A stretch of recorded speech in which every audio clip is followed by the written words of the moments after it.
right, I think we're live now. Well, thank you everybody for tuning in to tonight's episode of Waterdeep uh, Dungeons of the Mad Mage. I'm your lovely DM, Dungeon Master Thomas, and these are our lovely players tonight. Unfortunately, one of our players, Olan, has work complications, so he will not be joining us tonight. But we have two new lovely players. So they started off going last time. So this time, I think it's only fair that Rias and Cernan they introduce themselves first. So you two go. Whichever one of you guys wants to start first, take it away. Pressure.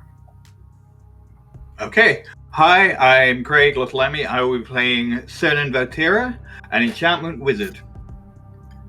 And also an ASMR. That's it. Hi, I'm Rias. I am a half-elf paladin. So I'm just kind of... Oh, God, I completely bumbled that. Now, I did my backstory last session, so... I am a half-elf paladin,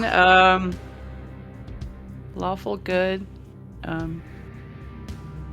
just out for adventure, trying to take care of my fiefdom. I completely understand the struggle. Mm-hmm.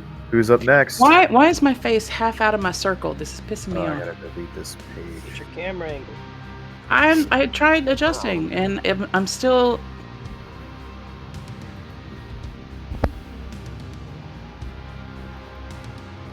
I'll go next. Yep, go ahead. Hi everyone, I'm David. Hi, David. Yes, your internet can be affected by the weather. Sorry about that. I managed to figure out how to play a fighter who just so happens is a werebear. Yep. Wes or Ryan? I'll go next. I'm Misty. The protector of the group. Tabaxi rogue.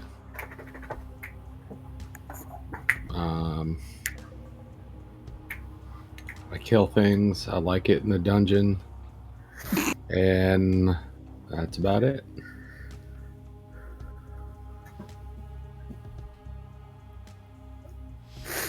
Alright, I'll do next. My name is Ryan. Oh, sorry. Hi, Ryan. No, it's Jason. Jason has a... Jason's there too. That's right. Yeah. My name is Ryan. I play Giacomo Clopin, half-drow bard extraordinaire of the College of Fools. Welcome to Old Dominion Heroes, another episode. Dungeons of the Mad Mage. Tune in. See if we survive all the traps and danger. Stick around for all the quippy one-liners. Hi, I'm Jason. I play Leslie. Leslie's struggling a little bit with being a cleric right now because she's discovered that she's pretty good at murdering people. And that's not very cleric-y. So, she's got to struggle with that for the next couple games about how to murder people religiously. Mm-hmm. The Crusades did it all the time. All right. Be a nice Christian. And so we found our party last in the dungeon, being swarmed by goblins, bugbears, intellect devourers, and the like, having all sorts of madness swell and ensue around them, and they successfully were able to flee from a hall of mirrors where shadows of themselves were jumping out and attacking them. One by one, the party was successful and made their way back up top. 2 weeks has passed since the last incursion down in the dungeon. Down in the deep, dark, solidless, desolate hole. This chasm that you know holds vast treasures and wonders. But yet, danger lurks behind every turn and every door. 2 weeks has passed. The snow is passing. Fall is approaching. Hammer is the month, and it is slowly fading away into the new year. You find yourself over the next few days, those of you who are afflicted by the perils of the strengthening, weakening ability, that of those shadows, when their necrotic touch afflicts you and drains you of your strength, you notice that over the passing days of taking your time and relaxing and just being at ease, your strength slowly, naturally regenerates itself and comes back. And after eating and drinking and sleeping and just in relaxing, just enjoying life, uh, you find yourself after 4 days fully recuperated and fully relaxed and well to go back down. The party opted to take a 2-week hiatus, uh, attempting to find treasures and loot and things within the city that they might procure or purchase. And after doing so, making deals, talking to outerworldly beings, setting up shop and making new friends in a religious circle, healing those who may be sick, we find ourselves back in the yawning portal. The players place a single gold piece in Durnan's hand, step up to the stone wall, stand at the edge. A bucket slides over.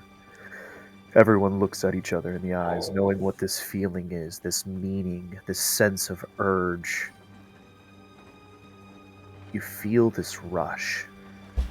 This cold chill rolls up from your feet to the back, up to your spine and into the back of your head.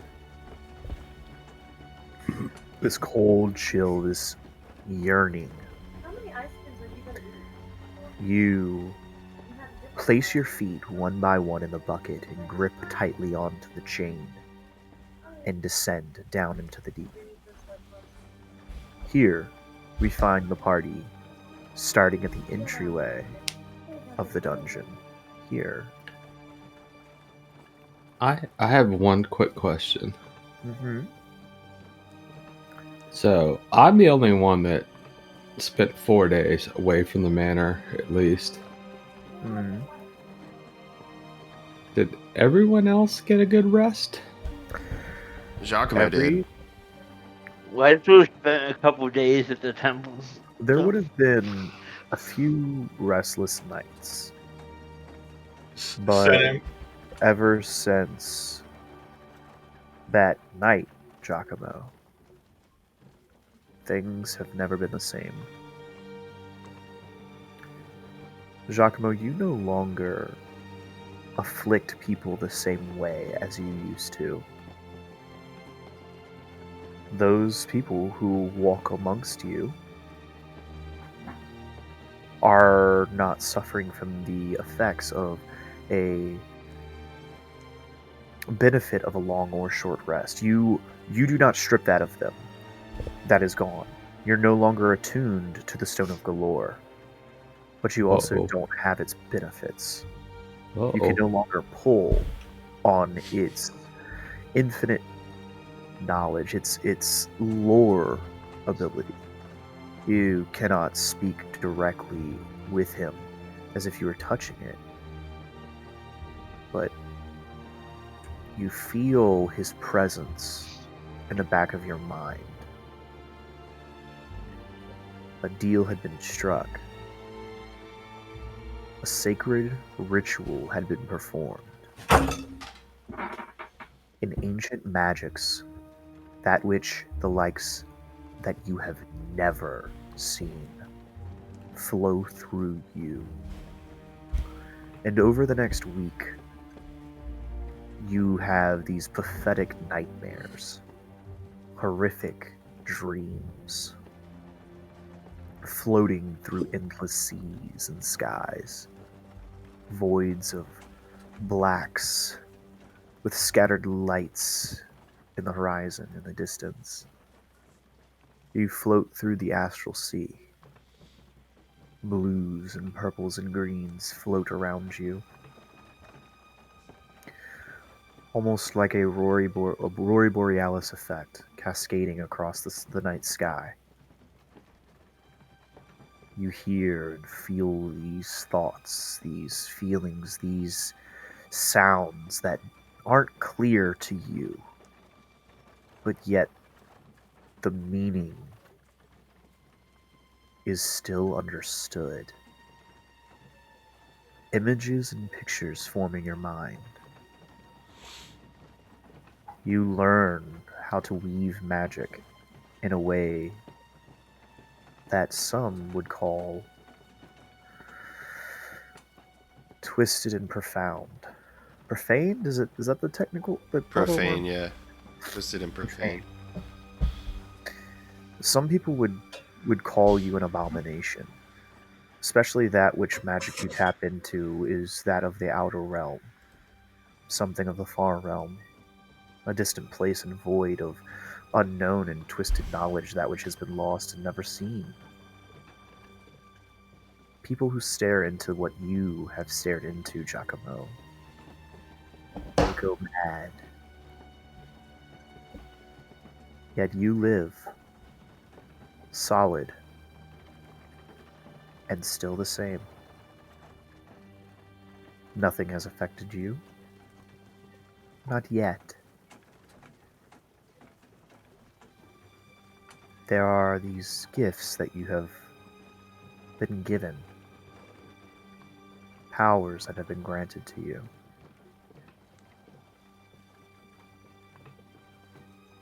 You may not fully understand them or be able to use them yet, but you're learning and you can feel it. The surge of energy, this cosmic force. It has given you something, and it's exciting. You finally feel like you have power. Like you're not some sideline freak show, dancing, wardrobe making, mastermind, plot thinking, skillful dancing, juggling mastermind. You're more than just that. You're a contender. You're a threat. And it feels good.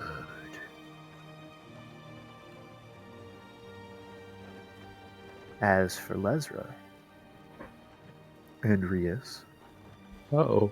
the two of you have, as you stay, when you would stay at the Yawning Portal, if you would for the first night, you have a twisted nightmare. This You mean hollow... Troll Skull? Huh? You said the Yawning Portal. You Oh yeah, mean Troll Skull. Troll Skull. Yeah, Troll Skull. If you would sleep with the Troll Skull, sorry. Is it the same one I have where like I'm pregnant, but like the baby's head is like coming out of my stomach and like I can see it through the skin? Huh? You said they were weird dreams. No, hold on. Dream from Anaconda. You actually, you get these weird dreams that you two are helping and assisting patients down in the basement. And you both swear that you had almost the same dream the exact same night. And both of you are at Troll's Call, and it's at night, and it's snowing. This heavy blizzard has rolled into Waterdeep, and the snow is so thick that it's almost completely covered up the entire windows. You hear this rapid tapping at the back door in the kitchen. Rias, you get up from being within the dining hall, but at the same time, Lesra, you too stand up. But the thing is, both of you are not present to each other. It's almost as if you're having an outer body experience. Both of you are looking at the same person, but that same person is you. Oh, What? Shit. You stand up. You go to the back door, and you open it. There stands what seems like this human woman wrapped up in this small bundle, this thing.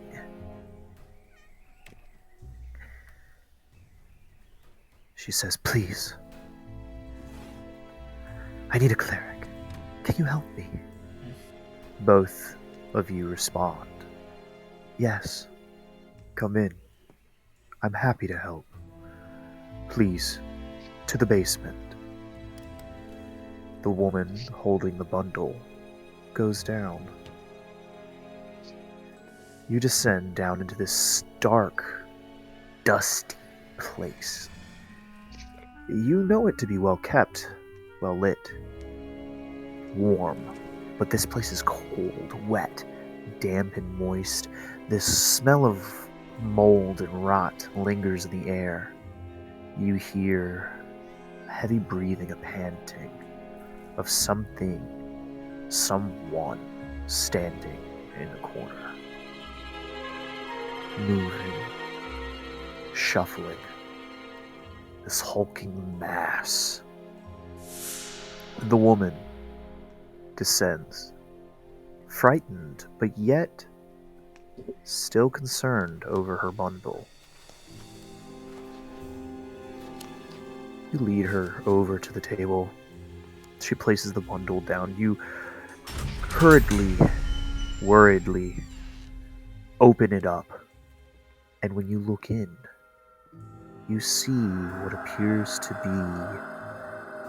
be a bunch of seaweed rolled up into a shape of a little child, rolled up with what appears to be these rocks for eyes, this seashell for what appears to be hands and ears wrapped around. You see this thing moving inside of the seaweed. Is this like Chud? And Lesbo is like, immediately fuck this pull shit, back, and you I'm pull out. back. And as you do, immediately it starts to emerge out of this seaweed-wrapped creature, this thing.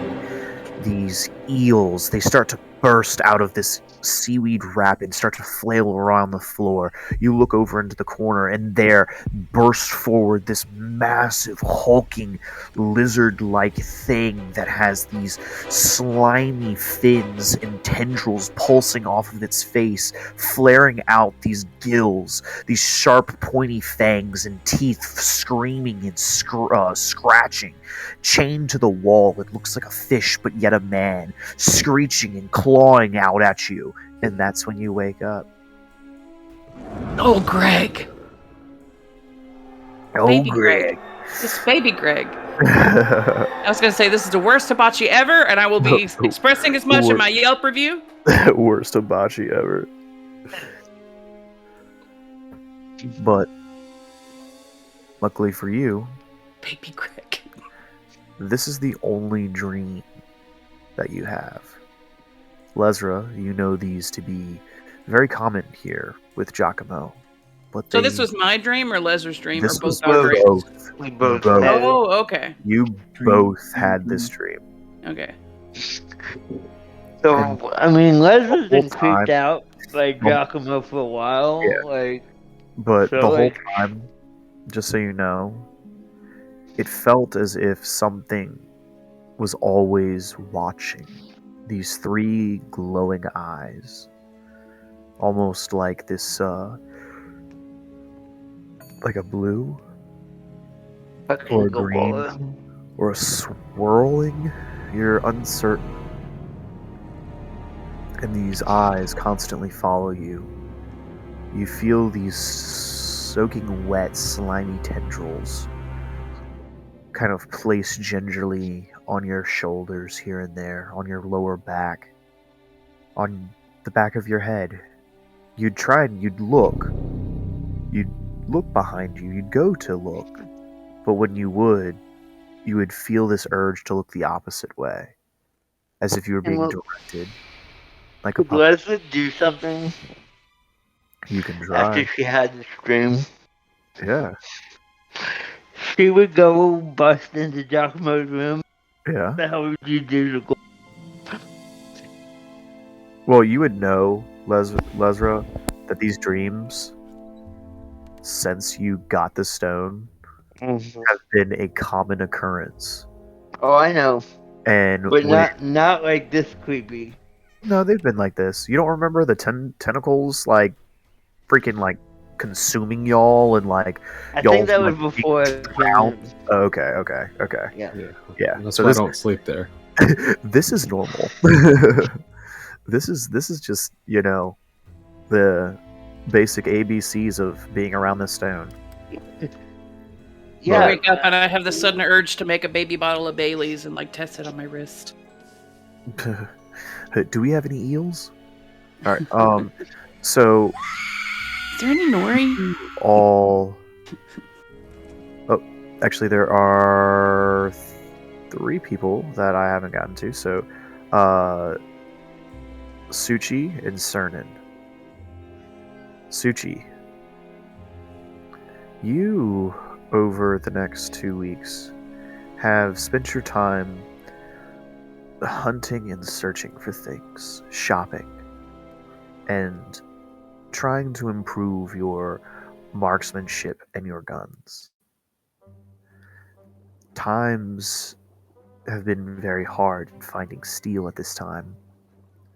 The dwarves from the north and to the east, their shipments they're coming in slower. And the materials that you need, this precious black powder, it's not an easy commodity to come by. You do know that those of the arcane arts tend to be more capable, in the proper terms, to procure these rare and valuable items. You being so close to one, you search him out, Cernan. You being at school,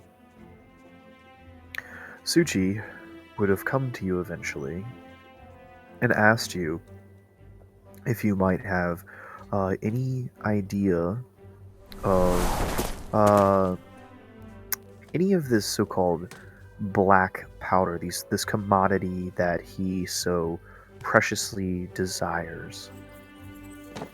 And luckily enough, because of Cernan's connections and because of his long studies at the Blackstaff College, it has given him the ability to procure small quantities of this object, of this mineral. Cernan, you have been needing some would say heavy lifting. Some might say a guinea pig. But nonetheless, Suchi is always willing to help out, as long as it doesn't put his heritage in the line of fire.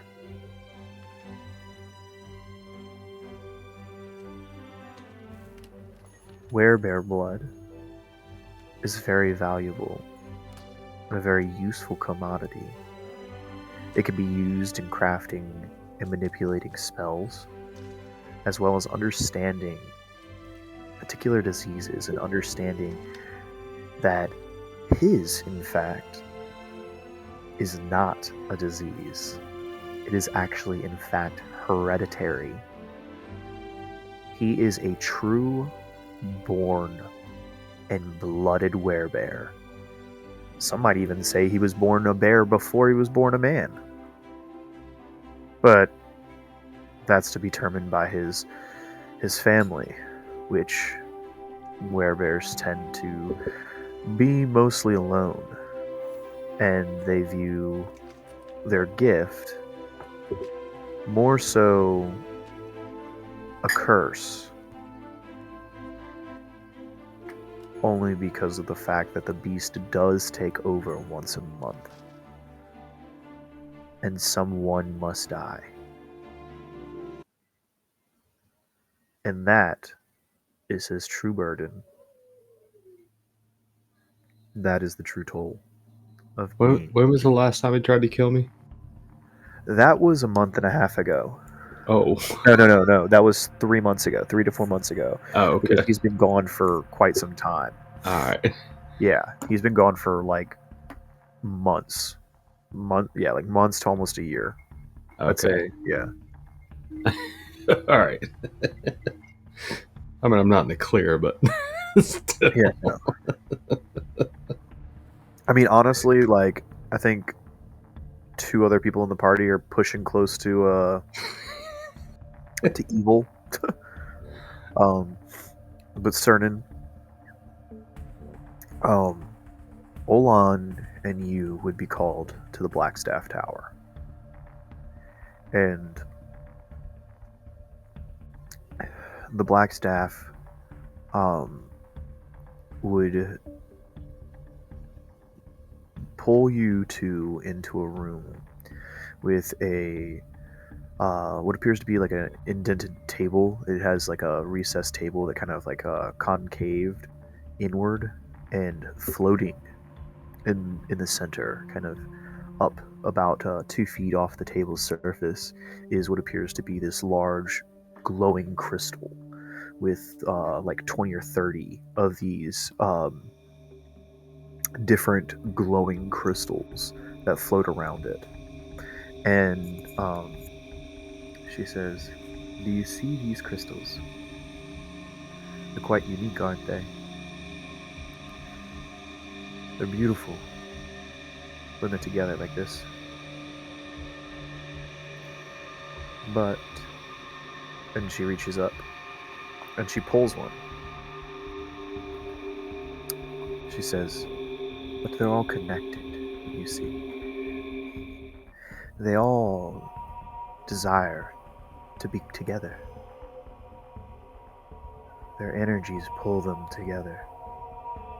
And she plucks another.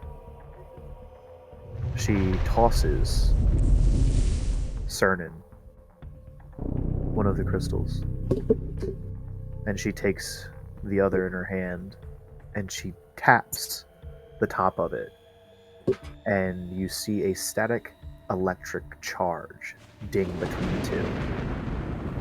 And she says, This is a temporary gift." She looks over at Olan and says, "I need you for a simple task. I need you to go run a few errands for me for a few days. Maybe more. This is for you," and she hands it to him.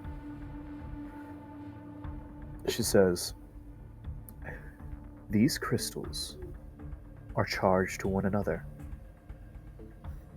Anyone standing within a 10-foot radius will be teleported to the other charged crystal. Be careful. It is unstable. More people that travel along with you may cause an influctuation within the magic and may cause serious damage. I warn you not to take anyone but yourself. It's unstable and impractical magic, but it works. Now, Olan, please, if you would, step away or step outside. I need to talk to Cernan real fast. And Olan would step out. Cernan, Yes? your studies here. Is everything going the way you want it to? Mostly. Though it is much slower than I had anticipated. There's something that interests me down in the caves and under the mountain. There are rumors to be this ancient magic, dormant. It's believed that the mad mage himself may have found a way to extend his life, may have found a way to create new types of magic. A form of enchantment you might be familiar with, Rune Magic, an ancient dwarven type of magic that calls on the word of magic itself. There are these words down there. If you are able to find them, be careful. The place is old, and possesses powers that which I myself am completely unfamiliar with. But if you could potentially look into these words, look into these symbols for me, it would be a great service to me and to the city of Waterdeep. I will see to it, if you do this for me, that I will pay you handsomely for it. What does 10 platinum sound? Sounds like a hell of a lot. I'm in. Excellent. Well, whenever you feel like you're ready for it, be on your way. Your room will be kept and cleaned, and if you are in need of a meal, you will always be welcome and have one here. Cernan, I wish the best of luck for you. And please be safe. It's dangerous down there anyway. I noticed that last time. Yes. Things are never normal down there. It's hard. Those of us up here cannot see down there. It's a combination of the Mad Mage and Zenithar. Their magics it's just incredibly powerful and potent. Please be careful. It's very dangerous. And after about 2 or 3 minutes of just bantering back and forth, she would usher you out and call Olan in. And there you would eventually meet up with Suchi. And you would work together. You would get a message, all of you, to go back to Troll Skull. And that's when you all decided to go back into Undermountain. You've descended 140 feet down into the depths of the darkness. You find yourself back in the same sand and bone-covered floor. What are you guys gonna do now? Where are you gonna go? Who has moved in now that you have moved out? It's gonna be fun. What do you all do? So Leslie goes around and passes out to each of the other 5 and be like, I made these during downtime. So there's 6 of you. And how many potions are you passing out? I'm giving one to each of the other players, so everyone besides me has one. Okay. So everybody can add a healing potion to their character sheets. You definitely wouldn't be a bear right now. A bear wouldn't fit into a tiny little wooden bucket that descends, that like would descend down there. Sorry about that. My head's been a little funny for the last couple weeks. Oh my Thank god, you. I love it. I love it, David. Have you all seen David's picture, like his video? Yeah. Oh my god, that is awesome, David. Sorry. I'm sorry. Keep going, bud. Thank you, Ezra. No problem. Just want us to get here and there, preferably.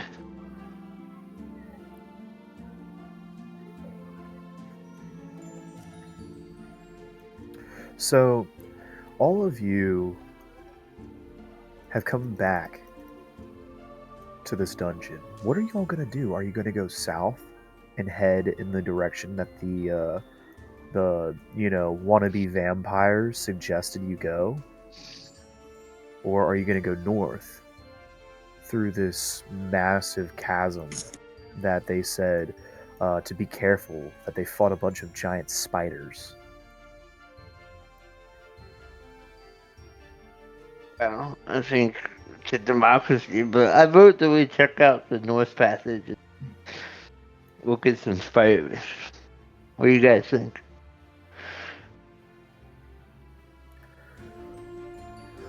I mean, personally, if we go back to the bugbears, I'd like to show them what a real bear is, but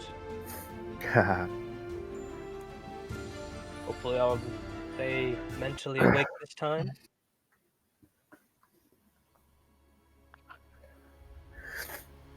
I really don't want to go through those mirrors again. Oh, it's a good warm-up. What, you don't like seeing how you look? I know how I look. I don't like how I fight. Well, I suppose this is all well and good, and we really haven't gotten anywhere in particular. I don't know about each of you, but I have a few things to settle deeper down in Undermountain, but I'm not sure how to get there yet. Are you all familiar with Skullport?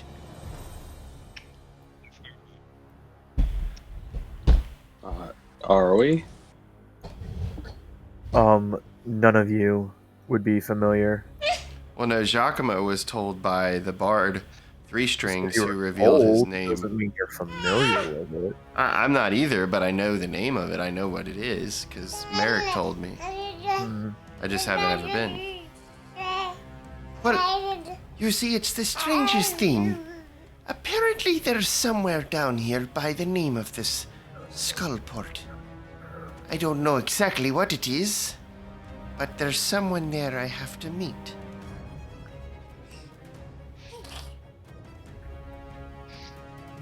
Try to get you there. Yeah. But you know, natural progression, of course. I'm Yeah. sure we'll get there at some point.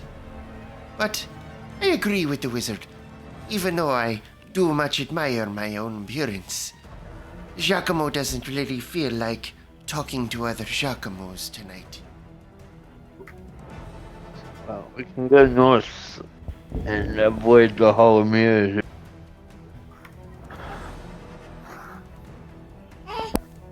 Well, there's also hallway. Yes. Like there's also this hallway too. So that Yeah. kind of goes south. Yeah, we can go either direction and avoid the mirror. Yeah. So, okay.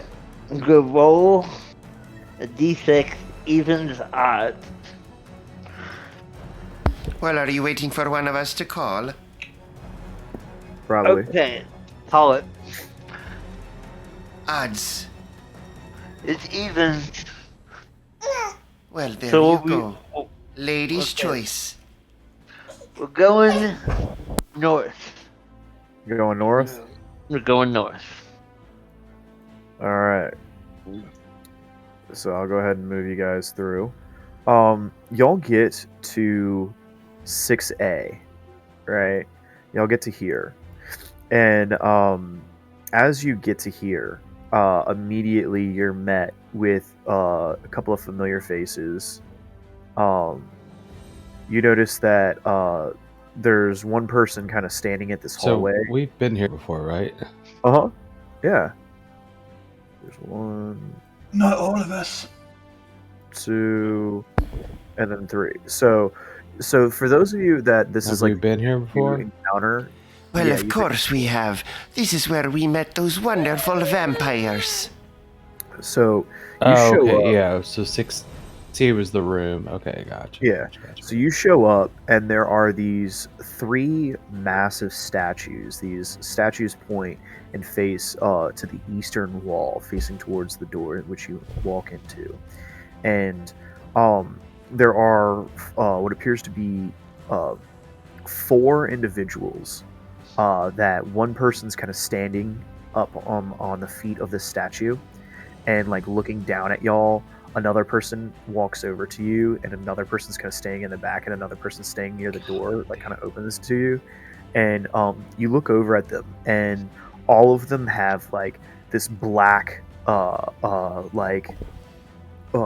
cotton shirts with like red, like velvet, like scarves, and like red like under things, and like these like red necklaces, and they've got like these they've got like sharp pointy teeth, and black eyeliner around their eyes, with like all like this faded smoky eye look. And like you see like they've got like this fake blood drip, kind of like put on to make it look like they've been feeding on somebody.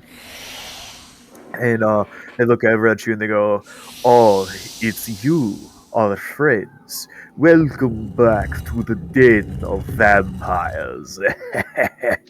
You're always welcome here in driving out those scourges. Come, my friends, come." And like another one's like, "Yes, come, stay with us, have a drink." And y'all are like, "All right, nah, we gotta go. Losers, get out of our way."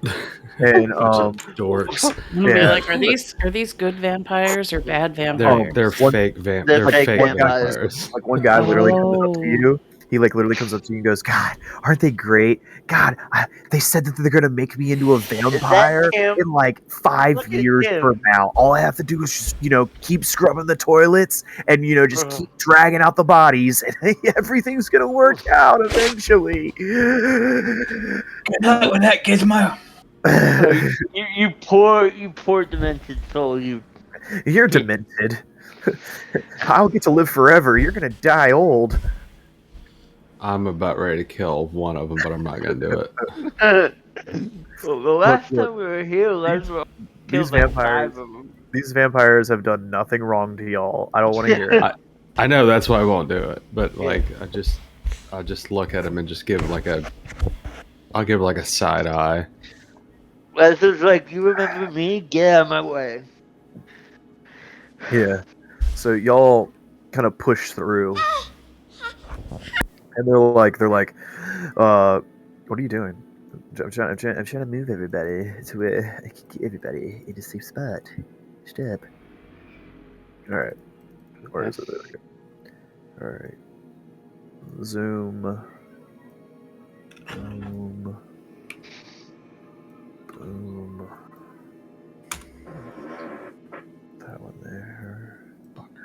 Cernan and Rias. I can't tell if that's Misty swearing or if that's Wes swearing. Not to me. My computer's being a butt. All right, so Okay. we're over here now. Can y'all see that? We're Yep. over here now. Yeah. Okay. So before you, give me 1 second. So before you sits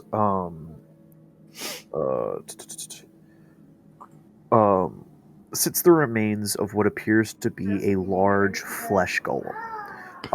This massive behemoth of and monstrosity of sewed together flesh and these steel rods in the neck, almost like a Frankenstein's monster. Right? Where is this? This corpse of this AA. thing is in this room from where y'all killed it. Oh, okay. And Technically, the real vampire killed it. yeah, technically. And resting in like the center of its chest is like this red stone, but the red stone has completely shattered and appears to be completely just obsolete and useless. But oh, hold on, let me say goodnight to my son. Give me 1 second, everybody. It's not that. Good. What? Everybody say goodnight, son. Good night, son. Night, John boy. Night, Ma.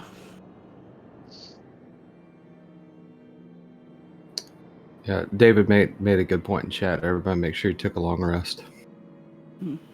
Yeah, I took care of that. Just gotta get my one spell slot back.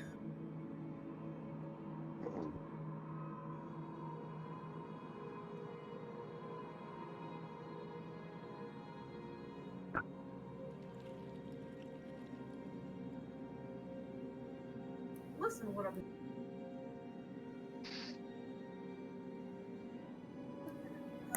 It's at the Sorry. top of the character sheet. I'm back. So yeah, I had to bust out the mean dad voice. Sorry. Can y'all hear me? Yep. Yep. Yeah. All right. So the remains of this flesh golem and what appears to be a few vampire lackeys just scattered around, and you see what appears to be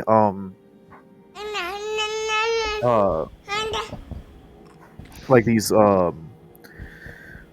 this dead wyvern that In the like same this room? giant- yep, like over here, like right, like it looks like it's like been broken Is it out of. is it blocking that doorway? No, Okay.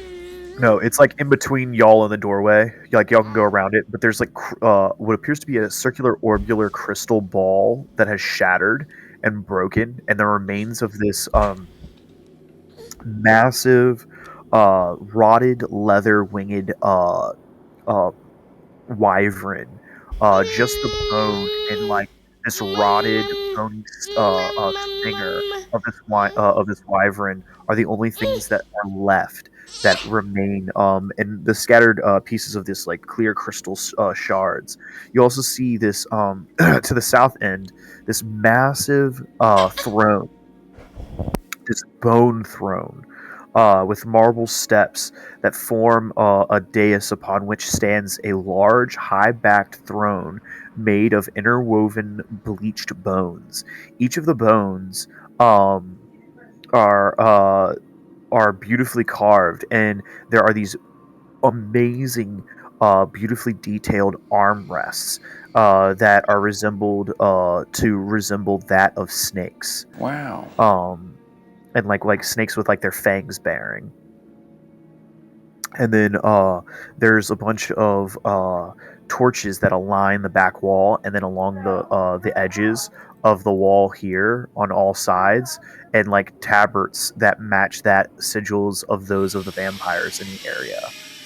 And that's what you see. So, sorry for the baby in advance, folks. Giacomo would look at the remains of the flesh golem on the floor, and he would say, Well, I guess I should be grateful, Misty and Lesra.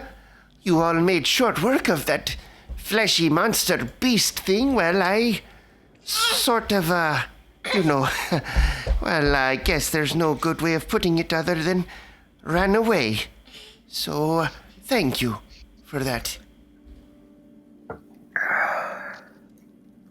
Yeah, no problem. But We like killing things. seeing as you like killing things and whatnot, I was wondering specifically, Lesra, if you could do me a favor. What is your favor? Well, you see, I've been doing a little bit of light reading, and I would think that it might be of benefit to us if we were able to take that wyvern tail with us. Handled carefully, of course. Roll a knowledge arcana check. me or Lesra? Me. Both. Yeah. Both. 16 on die, and I think my arcana is a +1. 16 on dice. The only reason Giacomo knows anything even remote... Oh, it's 2, so at 18. Is because of the Volo's Guide for Monsters. So the two of you, like Lesra, like you would look at it, and he's like, "Yeah, like go grab it," and you're like, you look at it, and all you're seeing is like the remains of like this like fleshy, well, like I would say a bony pocket. I would do With, it like, though. I mean, because like- Giacomo's a friend, so I think Leslie would still do it. Slow down. Oh, seriously, let me explain before you make that call, so I can tell you what's up. So you look over at it, and you see that the flesh is literally falling off the bone. Everything is just like it's rotted away, and that's like there's barely any flesh left on the tail. The rest of the body is completely barren. Like it's just nothing but a beautiful white skeleton with like little bits of leathery flesh that still remain intact to kind of create like this like carcassed shell. And you look at the tail at this stinger, and Lesra, just the natural decay, like by just looking at this and dealing with the dead and dealing with the living, that whatever this thing is, like this wyvern thing, it's been dead for years. Like it's been down here for 30 plus years, rotting and decaying away. And not just that, but you can see clear evident signs as to that other people have been down here and have already taken whatever it is that you would want off of it. Giacomo. I want something. Giacomo. Yes. You look at it, and immediately you can tell that this at one point used to be a blue wyvern. Okay? And it clearly died and was kept in some type of like embalming fluid to keep it fresh and preserved for years. But some adventurers long ago clearly had come in here and disrupted it, and it had broken out and has now unfortunately fallen apart and decayed over time. So There the is nothing here. tail barb is not even a value at this point. No. Okay. It is to me. If you want to make a weapon out of it, sure, go for it. Well, yeah, the Giacomo was trying to make like a poisoned rapier by using. Well, I'm gonna. I barb will of the mage wyvern. hand. I'll mage hand and grab the end of it. Okay, so Break you it grab off. the. Okay, so you break the wyvern's stinger off. Mm-hmm. What do you intend to do with it? I either want to make a dagger with it because I only have 2 daggers on me and I can throw 3. It's kind of so. This is like, think of like the stinger of a scorpion. You know how like they're kind of big and bulky, and they've got that that kind of like line that comes off of it, like that stinger that kind of comes off. That's kind of how this is. Okay, well I'll just grab it and put it in my bag Okay. with my mage hand. I'm not gonna touch it. All right. So. Would you like me to carry the tail for you, Giacomo? Well, no, Hey guys, it's Can I run to the bathroom real quick while y'all roleplay? it's I gotta do that, okay. sorry. I think we'll let Misty Cat have this one. No, I know what you're doing. What is that, my friend? You want to make a bone whip? I'll carry the bones for you. Now, there's something I have never even thought of before. But, you know, my friend, with that, hand cannon of yours, I think a whip would be a perfect weapon. I can see it now. A werebear. Chased and tracked down by hunters under the crack of whip and the clasp of manacles. But now, Shuji Boy's returning the favor with the whip/track of a Wavering Bone Whip. You take that idea and run with it, Shuji. I think it works best for you. And I mean, and the little tail piece, the piece I got. I mean, we can figure it out later. I just wanted to. I didn't want any of y'all to touch it. No, I appreciate it. And, well, the way he described it, it doesn't sound like it'll do what I wanted it to do. I thought it was more like a manta ray's barb, where it's like a long, straight, needle-like bone that I could have, like, maybe turned into a poison rapier or something. But I think that could work as a curved dagger. Yeah, I'd probably use it as a dagger more than anything. And it still might have poison in it. Who knows? Still have the poison sacks if you guys want to make poison dagger. That's always good.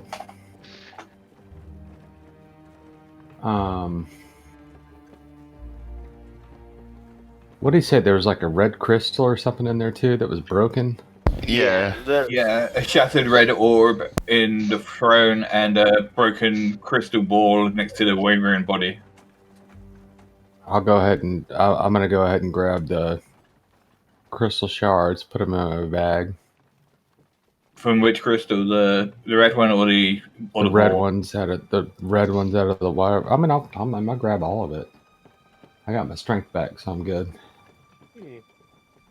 I can actually carry stuff again because I know how Tommy is, how DM is about being encumbered.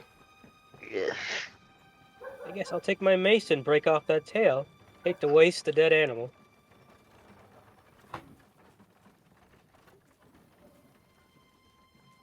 And then now we wait. I don't really have any need for any of the stuff. No, I think I can turn that. I think I can turn the little tail spike into like a hand dagger thing. Yeah, no, I think that's cool. Be pretty nice. Okay. What is those little things rich people carry that hit the poor? Okay, I'm back. Servants? No, what's in their hand? That they what? Rich people always carry around that little stick and they hit people with. A blackjack? Truncheon? A truncheon? Yeah, I was gonna say a truncheon. Yeah, just make one But go. who does that? No, I want like that raptor dagger. Was that you Is what I asking want. in character or out of character? Oh, So Huh? we also took the Tommy. We also took the. I grabbed all the red shard pieces of the crystal, and then Oh, you said it's completely. It's not red shards. You can just tell by the color of the skin that like this wyvern was clearly a red one because of its tone of skin and like its spikes. The roll of the Arcana check definitely tells you what type of wyvern this is. Oh, I thought you said it And- was some kind of like gem and then inside them. No, the gem is rested inside of the flesh golem which the stone is completely shattered and useless, and it's basically Okay. broken up in like tons of bits. Like it's Well, I basically like a grabbed- garnet. Like think of it like a red garnet, you know, Yeah. that's kind of been I shattered grabbed into it thousands of dusty bits. anyway. I put it in my bag. Yeah, that's fine. And I took my mace and broke off the bone tail. Okay. How long is it?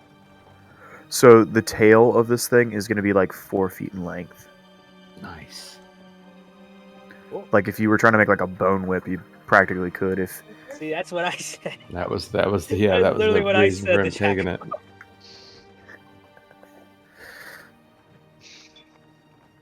All right. Well, I guess I'm gonna. I guess I see 2 doors. mm-hmm. I'm gonna go to the one straight up north. Straight ahead.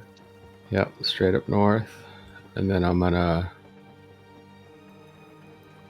check for traps My favorite thing. because I gotta remember to do that. What is that? Perception? Mm-hmm. Perception or investigation? Well, it's perception first. Okay. Okay, and then you Perfect. investigate if there are any traps, right, to Alright. determine on how to. And then I disable slide a them. hand Mhm. to get it open. Yep. Ew. We only know this because of Ryan Spitzer. Ugh. Thank you, Ryan. That's a 7. So I Ugh. guess I'm not seeing any traps. So no. Do you have a slitted a mirror on a What? stick, right? You have a mirror on a Words. stick, right? Sorry, you have like a mirror on a stick, right? Yeah, I You have thieves' something, tools. right? So you would like take that and you'd shimmy it underneath the door to just check to kind of glance and peer underneath the door, and you see what appears to be this humanoid face looking Ah! Like not, looking at me? like not looking at you. 13. In you it's not like looking at you, it's like looking away from you. So like you're looking, you know, like in the direction that you're facing, it's facing that way. So it's almost like as if like there's like a guard standing on the opposite side of the door looking, you know, at the opposite wall of the from where the door is. You know what I'm saying? Yeah. So like Okay, Yeah. okay, let me door, let me try the door handle and see what's unlocked. yeah, go for it. You go over and you jiggle it, Is it locked? and instantly you hear a and the door starts to gingerly open. I back up. And you back up. That's fine. I'll say you back up like 10 feet, right? Like you're like oh fuck, right? And I just I let everybody know, I'm like, oh, Yeah, shit, about to get crazy. All right. Misty, scared? So yeah. no, What I stay away from everybody. So How is that not scared? you I'm smart. yeah. It's tactical. It's a tactical retreat. I don't fight well up close. It's a tactical retreat. That's what it is. So you see these stars, right? Like on the map, they look like stars, but what they really are, Oh shit! okay, what they really are these humanoid. They're these life-size granite statues of Oh, what no. appears to be human warriors. Oh, They're God. all facing inward. Oh, is this like the clay army thing? Mm-hmm. They look literally like think of them like the Chinese soldiers, Yeah. the terracotta soldiers, right? Thank but you. That's instead, what I meant. but instead they're humans, right? In Oh, like God. chain mail or plate mail or leather, you know, Oh, and they're all great. wielding different weapons, right? And Fantastic. yeah, you're screwed. Did I say that out loud? I didn't mean to. You know, So and they stand. Leslie, you know what to do, Leslie. Yeah.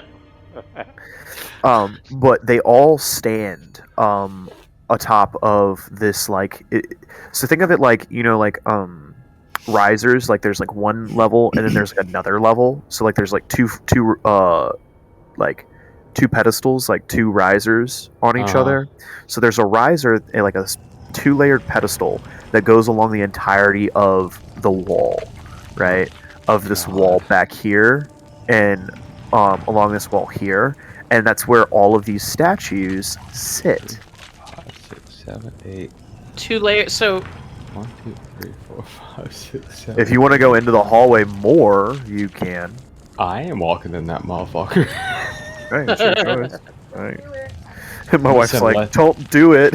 well, I'm there's gonna send play. But I'm gonna send So- Lesra in. so the first Spirit thing, Guardians. so besides these statues, the thing you notice heavily, between every statue is thick, coated, dust-covered cobwebs. Just thousands of it. Just litter the entire hallway, but only in an area above around 5 to 6 feet. It's not like anything that is lower than 5 to 6 feet. There's no cobwebs. Maybe a few dusting here and there, but everything else is above the head. Oh, that sounds So, great. Yeah. It makes it very difficult to judge how high the ceiling might be. Yeah, that sounds wonderful. What do you all do? So, are the statues attacking us? Not yet. No.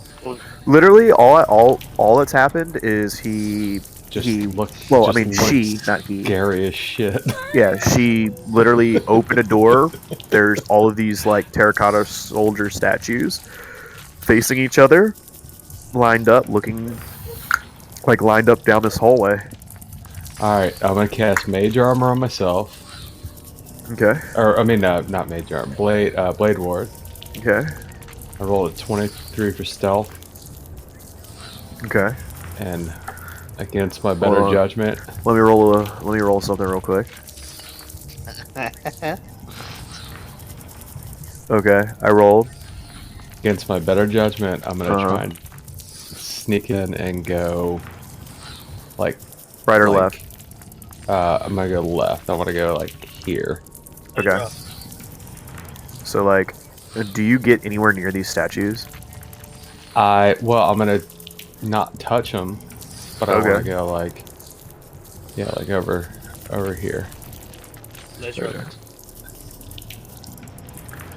I So- still don't want to touch it though. I don't want to touch the So you statue. get here, and when you get to here, this is what you see. Uh-oh. Give me a second. You'd at least be able to see 5, 10, 15, 20. It's gonna be 25, hilarious 30, if 35, Tommy 40, kills me 45, and 50, Jason 55, can't. 60. Let's roll. Well, I don't want to What? kill you, dude. It's not about killing you. Remember, No, touch but- any About weapon. making you wish I would kill you before I killed you. Oh my god, there's more of them. 1, 2, Oh, 3, shit. 4, 5, There's a lot of 'em. 9, 10, 11, 12, 13, 14, 15, I 16. don't Oh, understand. Jesus God. What's so terrifying about architecture? Okay, I will, Stones? What's so strange about stones? I'll message, But I guess I'll message, well, I always message Giacomo. I'll message Giacomo and I go, this place is creepy as hell. I don't see any real enemies. Nope. Don't touch the statues. So you notice that the ceiling is what appears to be almost a 20-foot high ceiling Can that we say it has moved that's right kind of here? like arched. Yeah, that's fine. That's kind of like arched a bit, and there's thousands of these massive webs covering the ceiling. These thick webs obscuring any and all light that might be protruding up to the ceiling. And as you're going down this corridor, you actually see it. There appears to be 3 giant spiders laying on the ground. And you notice that these 3 spiders, their legs are curled in and not flinching and not moving, and like the color of them has faded a bit, and they aren't moving, and you start to notice these strange things on the edges of it, and that's when you notice familiar, because you handle them a lot, you deal with them a lot. Crossbow bolts. It looks like there's like 15 crossbow bolts, or more, of just different like crossbow bolts and arrows, and it looks like these spiders have been like repetitively stabbed a bunch of times. And then when you look around beneath the spiders, that's when you notice them. There are what appear to be like 3 or 4 undertakers, so the fake vampires. So there's like 3 or 4 of them that are clearly dead, that have been bitten, and that are just lying on the floor. And then like you look up, and that's when you see that there are like 6 or 7 other undertakers that have been killed and have been spindled up in like spider webs and brought up to the ceilings. So like these vampire people had been dealing with these spiders for like, it almost looks like they might have been dealing with them for like a year or so. Like they've been here for at least that long. And you're seeing like just like, you know, old leather boots and just, you know, cotton robes and things like Do the that. boots have spurs? No, they don't. But like everything that you're seeing just shows signs of like they tried to go further past this point, but they literally could not because these spiders kept driving them back. So all right, I'll message Giacomo again and just relay that real quick, and then just go, I think it's clear, but duck down, do not touch the spider webs. I'm to the left. All right, folks. As per usual, Miss Kitty has decided to let us know what she sees. It seems like that room's lined with all sorts of intimidating statues. It's spider webs all over the floor. When she came into the next room and opened up and looked to the ceiling, it seems like some of our vampire friends, Lesra, found themselves webbed up in a sticky situation. Now, she says it looks all clear for now, but I tend to agree with her prancing paws. Perhaps it's best if we walk softly and don't touch anything. I know what time it is. So Alright. Ezra would go in. all right, those of you entering into hallway 12, do so now, and I will reveal more. Giacomo likes to roll stealth. Go ahead. That is going to be a 9 on die, and my stealth is a +7, I believe. Ezra didn't bother. Yeah, +9 on die. Or +9, so 7 and 9, sorry. Of course not. Why would you bother? 16 Well, I mean, stealth. I have You're wearing full disadvantage. plate. Yeah. Well, half plate, but yeah. What's going So- on? What, oh, I accidentally highlighted everything. That's what I did. Giacomo would kind of move over here and wait for the others to come in and kind of stay low to the ground and quiet and in the shadows with stealth. All right, give me a second.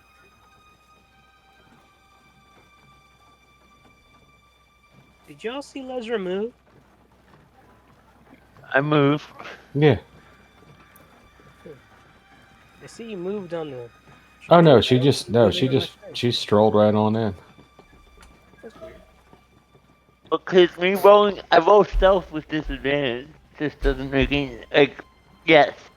Theoretically, I could roll 20. I rolled 2. So Giacomo, you would actually see a pair of feet sticking out from over here, from this like turn. Okay. From where? From over here, there's like a pair Oh, of okay. boots, just kind I of like saw sticking it. out, Yeah. Does it look like legs on the floor, like someone sitting Uh-huh. against the wall? like laying down. Okay. Like they're Alright. dead. Giacomo would. But you all, those of you who would enter this massive hallway, would see up to where Giacomo's like yellow is. But Giacomo, you see to where your purple is, so you get to where this to the edge of this door. You see these columns of statues go on and on and on for almost like what appears to be maybe 60, 70 feet, 80 feet. Okay, so Giacomo would want to shift forward to Misty. Actually goes for almost 200 feet. This hallway does. Giacomo. And Oh, sorry. Every 10 feet is a statue of a warrior of some type that has been, defaced. They're holding some type of weapon or what have you, and you're seeing just different clusters of not egg sacks, but like sacks that show signs that people are being fed on in here and things like that by large spiders. But you're not seeing any signs of any existing spiders. So Giacomo wants to kind of move cautiously, not touching the statues, but back to his keeping his back to the row of statues and watching the door. I would scoot down back up to the group where Misty and Zevrius and Shuchi and Lezra are, and I would lean into the group and I would say, Psst. Misty, Lezra, Is listen up. Cernan gonna get in on that? Cernan's just going to wait in the doorway. Okay. Smart. That's why I've kind of got eyes on him. So Giacomo says to Lezra and Misty, Up ahead. You know, my elf eyes let me see some things that others can't. It looks like a pair of legs sticking out from around a corridor. I don't know if they're legs of someone alive or dead. And down the other way, Misty Cat, those statues go for about 200-300 feet more in rows 2 by 2. Yeah, I'm gonna stay away from the statues. I'll go check out the legs. Yeah, let's go check out the legs. Okay. I'll go check out the legs. I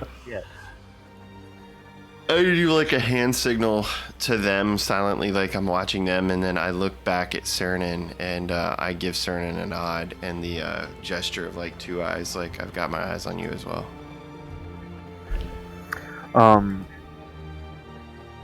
So all of y'all notice that that this area of the dungeon sees very little to no traffic to any other adventurers. And it almost appears as if that people have just plundered everything up to this point. So from like kind of like this area and beyond might be unpilfered. Who knows? But you see what appears to be 6 pillars pocketed with these tiny indentions that stretch the length of the hallway. The indentions used to hold stones, but these precious stones were stolen long ago. You see an alcove in the northwest corner.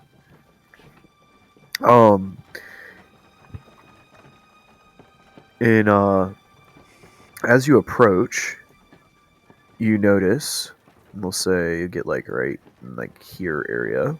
Mm-hmm. I'll reveal it to you. It's just a simple alcove. A pile of what appears to be rusted armor of some type. Let's see. It just contains a rusted pile of armor of some type. The remains of some type of suit of armor. Like a rusted suit of armor with like you see like bits of legs. As you approach it, immediately this is recognizable. This used to be some form of magical animated armor, but over the years, it has lost its luster and it's magic.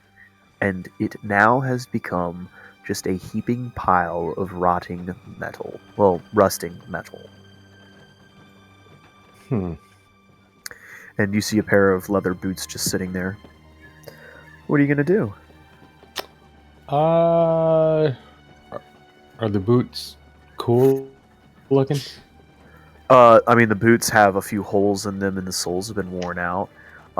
They honestly have been kept here only because of the fact that they themselves are not of actual value.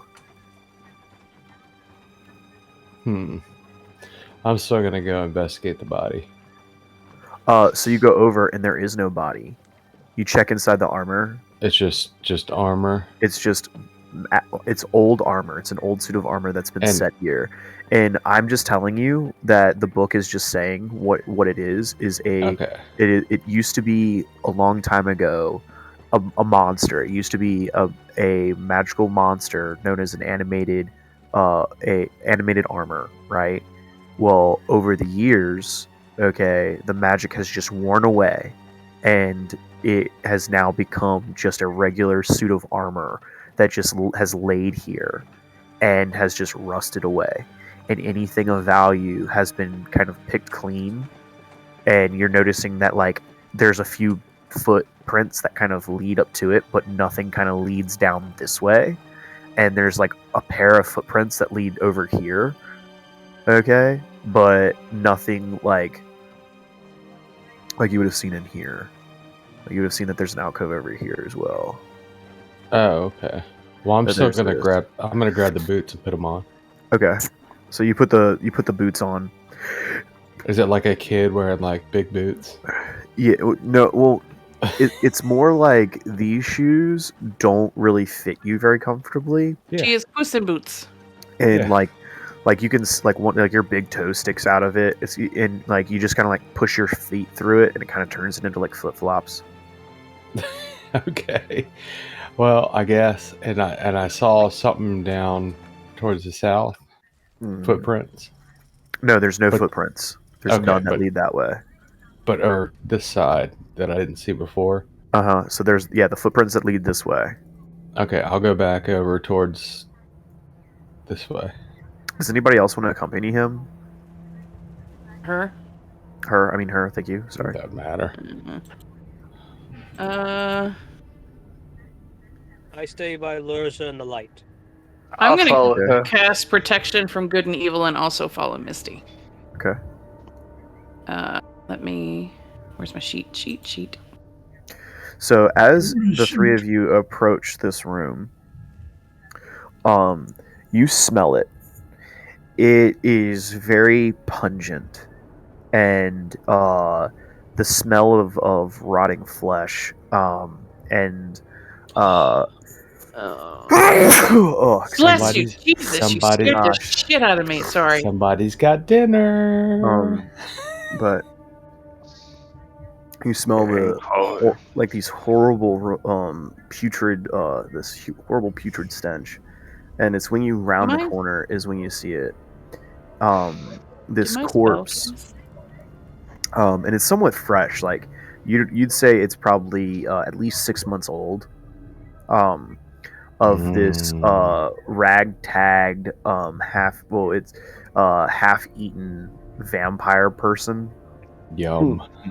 So this person clearly it's one of the Undertakers, one of the fake vampires, and this person has what appears to be 4 rather large puncture wounds from poison bite marks, and there's like this green ooze that's kind of built up over the wounds over the past 6 months, and like this fungus has kind of grown into it, where like in the guy's veins, like there's like this like even green tangent to all of his veins, and like he's kind of like gone this milky white.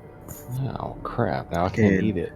But yeah, he's been severely poisoned, and looking at his body, it's clear and evident that the people that were traveling with him, so the Undertakers that were with him, saw that he had been bitten, and they literally, as he was dying, he was still alive. As he was dying, they literally looted his body. So there's nothing on him. There's nothing. Like you Damn. get there's a leather pouch, and he has better shoes than the suit of armor. You could trade up Alright. on shoes. Yeah, I'm gonna steal his. Yeah, he's got Shoes. pristine shoes, dude. These are size 10s. So you're putting shoes on over shoes? No, he's No, taking no, off the switching the crappy shoes. shoes to go for the good Oh, shoes. okay. But this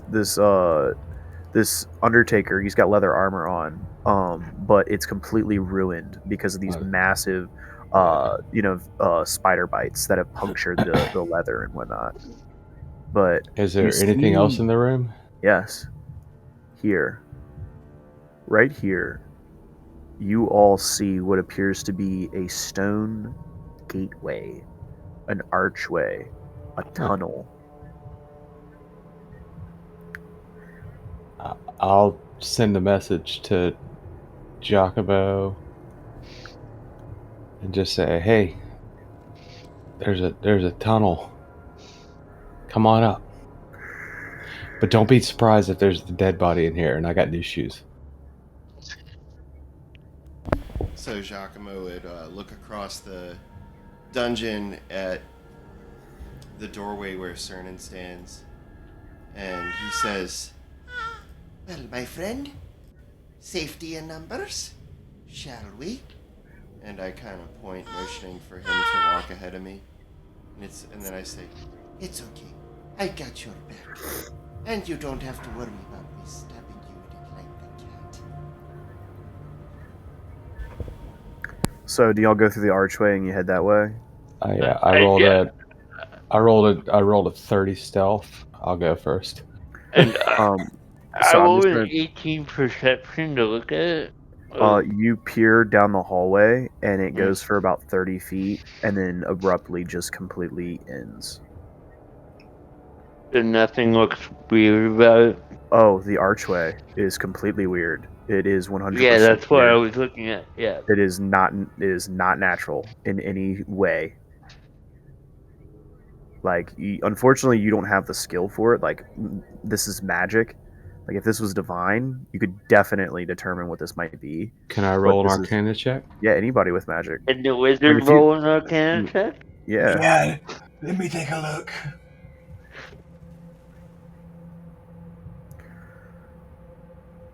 23 Arcana. 23. 21 Arcana. All right.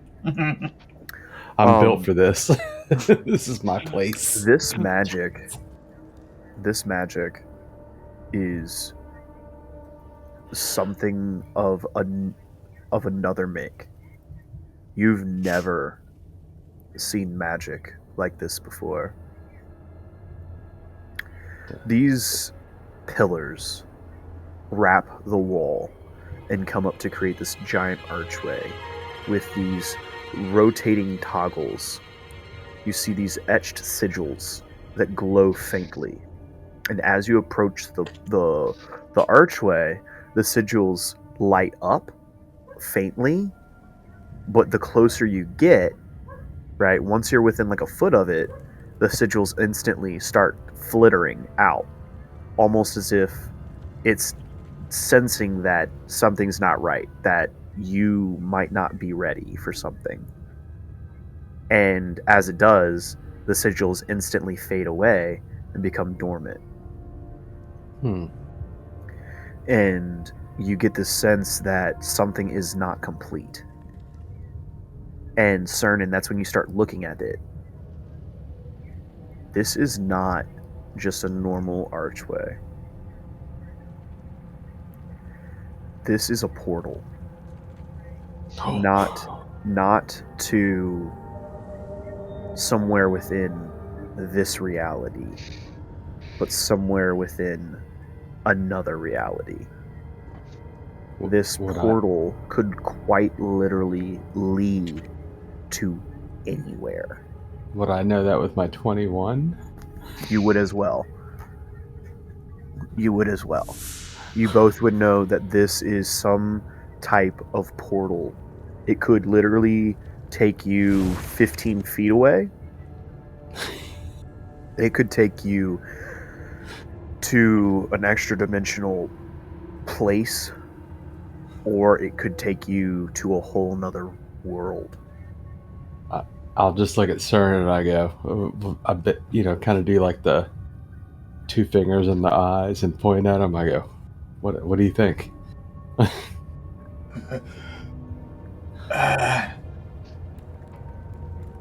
We can always go south. Cernan, I will let you know that this portal that rests here, there are ever-changing words on it. Okay. It's very unclear. These magical sigils seem to keep changing, giving you the sense that this portal is some type of wild magic of some nature. It's completely unstable. Damn it, I love wild magic. At the Wild portal. Nice.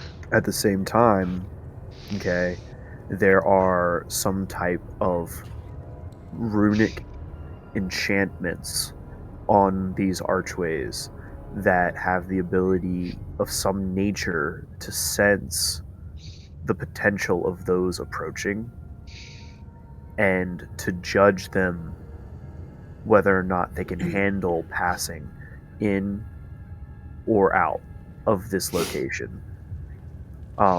So basically, out of game, this is me as the DM telling you out of game, okay? You have reached a part of the dungeon that is known as the extended or expanded part of the dungeon.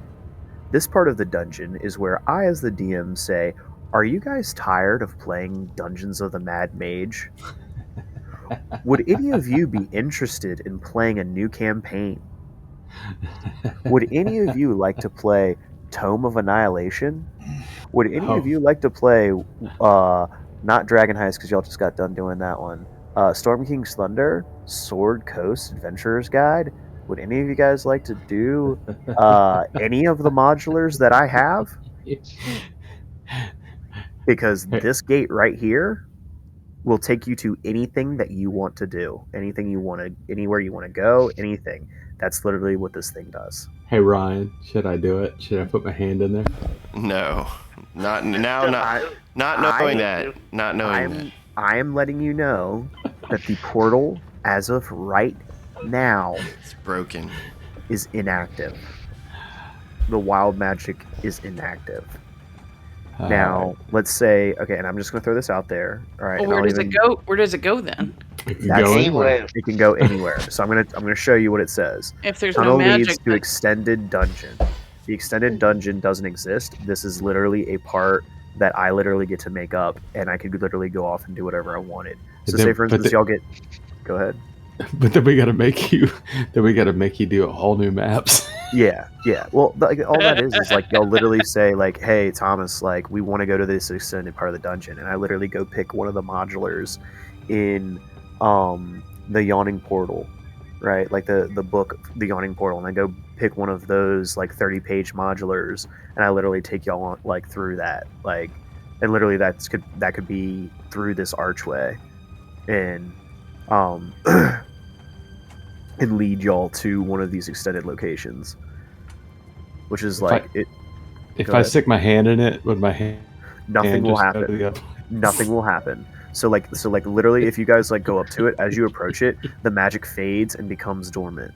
And as you approach, the portal does not illuminate. Nothing happens. Cernan, you would know, and also Misty, you would know that this thing, like if it was active, would be lighting up like a Christmas lights. You know, it would literally these sigils would be illuminated fully bright, blue glowing, or depending on what type of magic is placed upon it, like, you know, the magic would be completely profound and just glowing out of, like, the wazoo, and literally, like, you know, the ever-changing words would no longer be ever-changing, and it would literally have a destination in front of it, and it would tell you where you would be going. Up to you, Cernan. Cernan's going to go up to the archway about here, and he's going to take out his parchment and some ink, and he's going to copy the runes onto the parchment. Uh-huh. And then he's going to roll it up and put it back in his backpack. I think we should avoid that. It's very, very unstable. So, Cernan, as you go to kind of like scribble You're the dead. runes, the runes change, and they completely shift and alter, and it seems as if the wild magic that's lingering within this portal is ever changing, as if like the destination is completely unclear. It's like you're looking at a geographical map, and all of the, all of its geographical locations, it's the numbers are constantly changing, like it's moving. You know what I'm saying?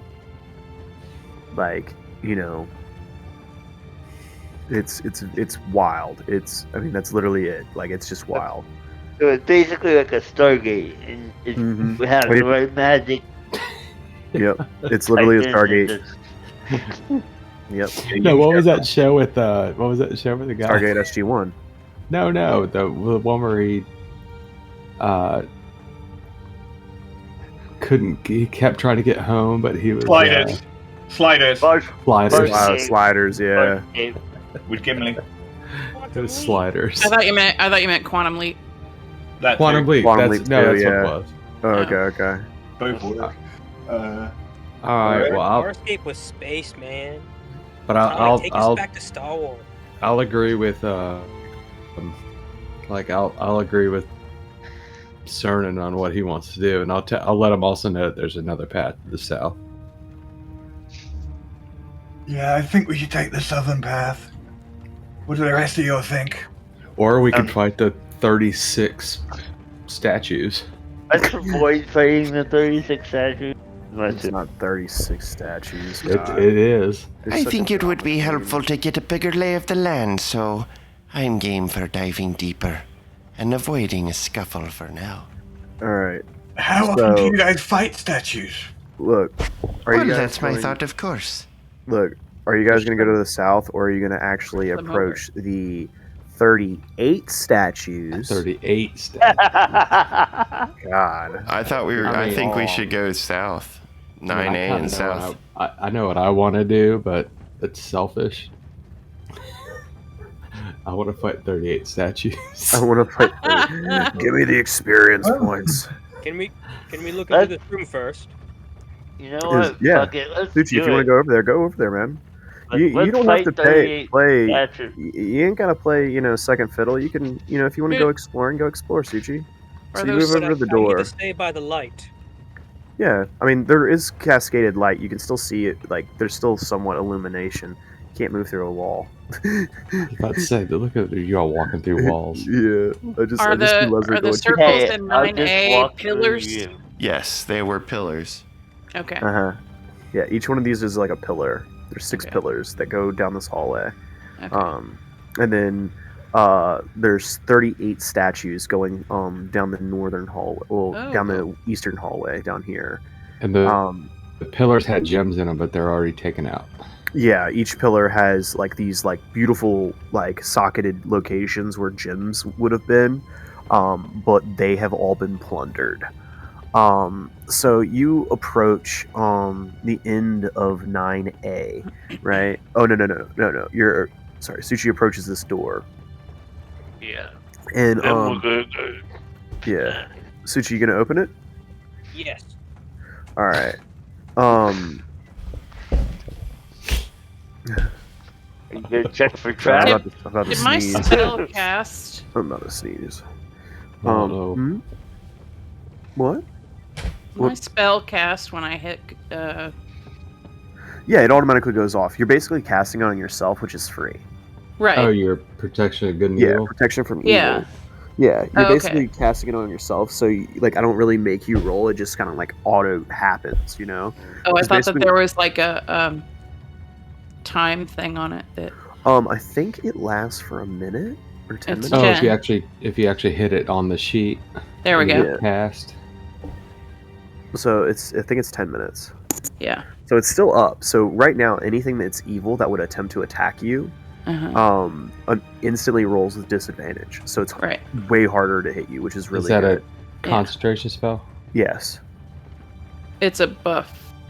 Yeah, it's like basically your Okay. character has to like think about it, No, right? that's fine. In order to keep it going. I just want to put a marker on her. Okay. For So you walk you open up this room, Suchi. And you see this long stone table. And sitting at this table is the remains of what appears to be some dead bandit person. Like, they are dressed like an undertaker, but they've clearly been like killed. Like, they've been shanked and stabbed. You notice two glowing oil lanterns that hang above the table on like these chains, and then you notice that kind of displayed like over the top of the table, kind of scattered amongst spaces, are like little bits of mirrors and these like sponges and pads and little bits of hair and like a pliable plastic and all of these different as I'm saying all this, Giacomo, you instantly recognize this. There is about, you'd almost say 200 to 300 gold's worth of disguise kit materials littered the entire table of this room. Like molding clay. In 8C? In 8C? What are you talking about? Yeah, in 8C, yes. Okay. Sorry. I was like, wait, what? I was like, why did you say a bunch of letters and numbers? You sank my battleship. Yep. I mean, You I hit my guess cruiser. looking through the doorway and seeing Shuchi in there, I'd say, Well, go for it, Shuchi Bear. Grab everything you can carry. You never know when these types of things come in handy. Like that previous area we were in with those wannabe vampires. Maybe this is their costume closet. So you notice that there are actually quite a few things in here, Suchi. There are 3 backpacks in here that are actually rather heavy. And then you're noticing that amongst the kind of oddly placed disguise kit costume stuff, you're noticing that there are what appears to be 6 pouches. One of the pouches is spilled open, and 5 gold sits within inside of that single pouch, kind of scattered across the table.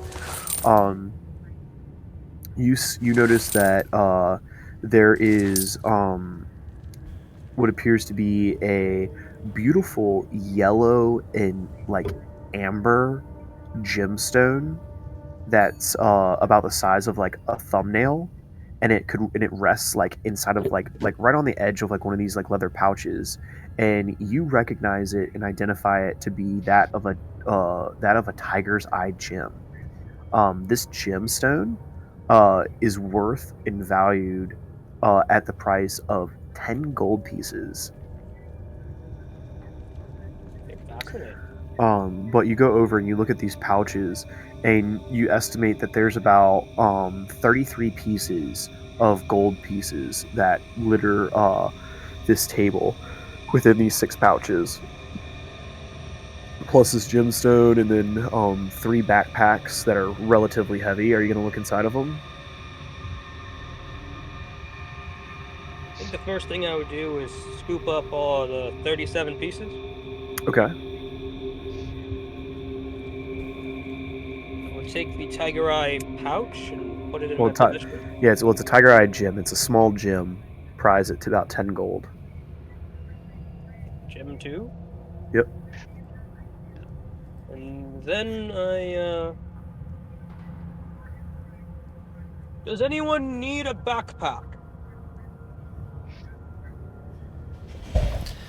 Oh, I'm all good on pouches and bags, Shuchi. Do you have a knapsack to carry things around in? Yes. That's where we'll go in and look at the backpack. Instantly, you open it up and you notice that each backpack contains, and there's 3 of them, contains 11 days worth of rations. Cool. Yep. So each backpack weighs 110 pounds. Yeah. Yeah. I Each take a backpack couple. weighs- I take a couple days of ration. Does Yeah. live with that. Like literally, you could literally leave these backpacks with rations here and use it as like a storage place to be like, oh, let's go back to here and pick up some food. You know what I mean? Yeah.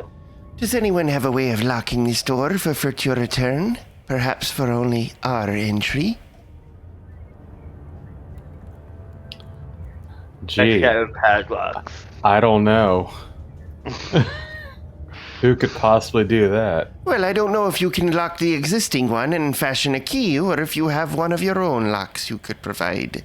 I could probably just, if I can pick a lock, I could probably lock a lock. No, and I certainly get that. What I mean to say is, can we lock it and prevent those undertakers from coming in here? Like I said, I'm pretty sure I can work my magic and lock it. Well, what do you guys think? Should we remember this location, maybe put a mark on the wall, and keep it as a storehouse? Yeah, sounds like a solid plan. All right. Well, I'll just grab a few things from the costume stash. I would just grab like maybe 1 or 2 more costumes.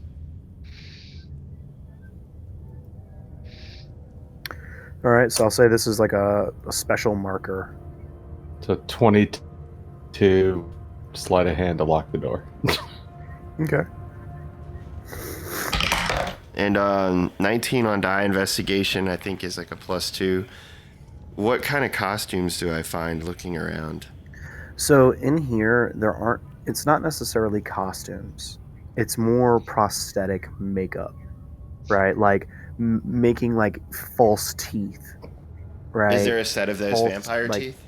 Yeah, there's like, you see that there's like this polymer clay, this moldable polymer clay that they've been using, and all they do is they use a little bit of fire, like heat, and they cook it, and it turns into like perfect teeth.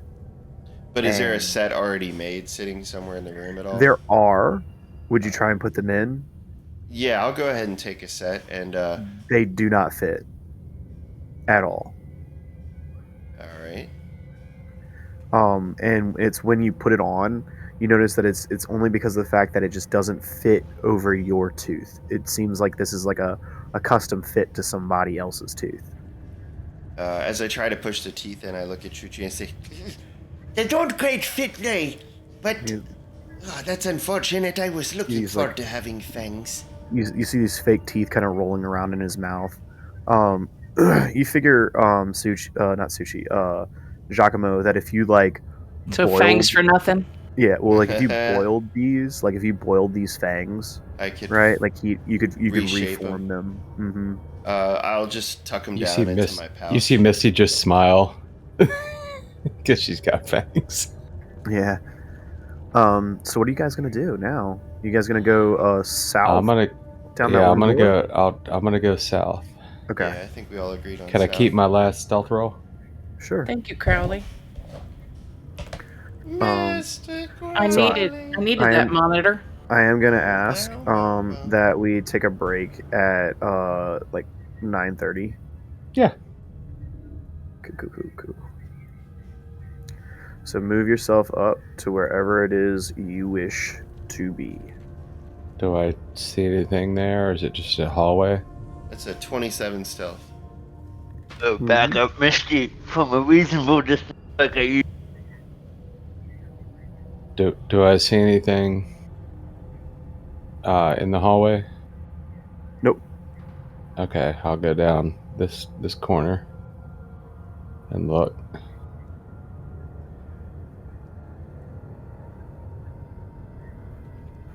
Okay. So you get there and you see this.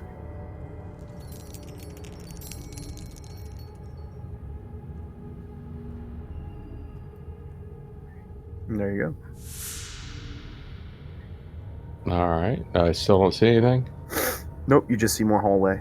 Okay, I'll go this corner. All right, when you get there, you see what appears to be the edge of something down the hallway at the edge over here. Oh, okay. I'll go down here. No, stop. Get in there. There you go. All right, you see a doorway.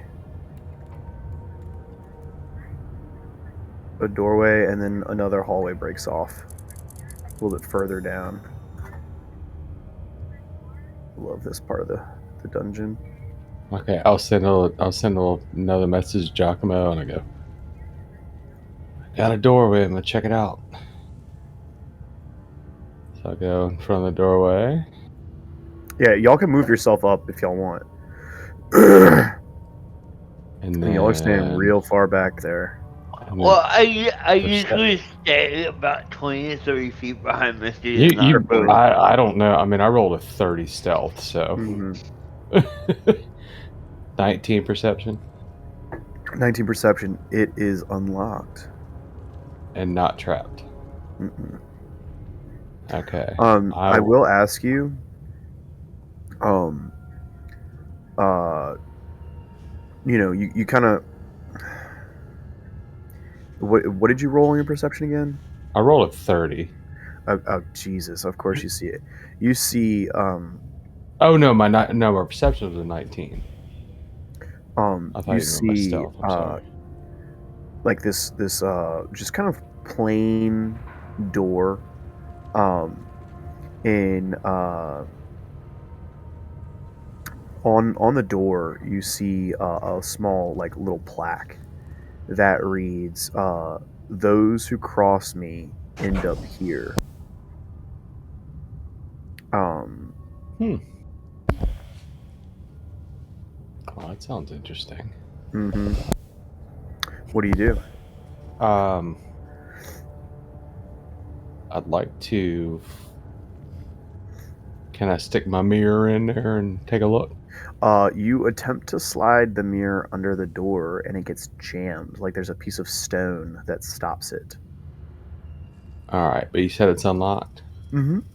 All right, I'll message Giacomo and just let him know I'm gonna open the door, but just enough so I could peek in.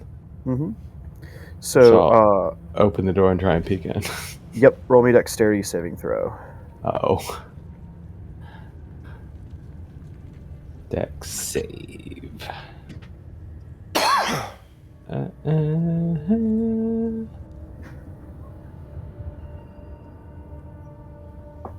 God, please be good. Please be good. Uh-oh. Okay, not bad. 16. All right. Yeah, you get crushed. So what? You open the door, and all of you see it, except for mainly because of the fact that Cernan and Rias aren't close enough to see it in the hallway. Unless y'all want to move up. If y'all want to move up, it's perfectly fine. Where? Move up to like the rest of where like Lesra and you mean move down? Yeah, move down. Yeah. All right. To where the rest of the party is. Oh no! If you want to be able to see the fun happen. All right, cool. Oh no! So literally, he goes. I should have known when you said I like this part of the dungeon. Yeah.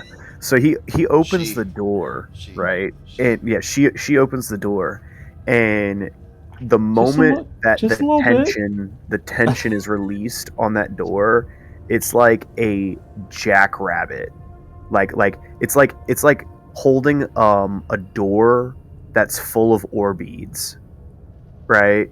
And thousands, and I mean thousands, of humanoid skulls come pouring out of the room.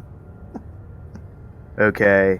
And every single one of these skulls is perfectly labeled with someone's first, middle, and last name. Ew.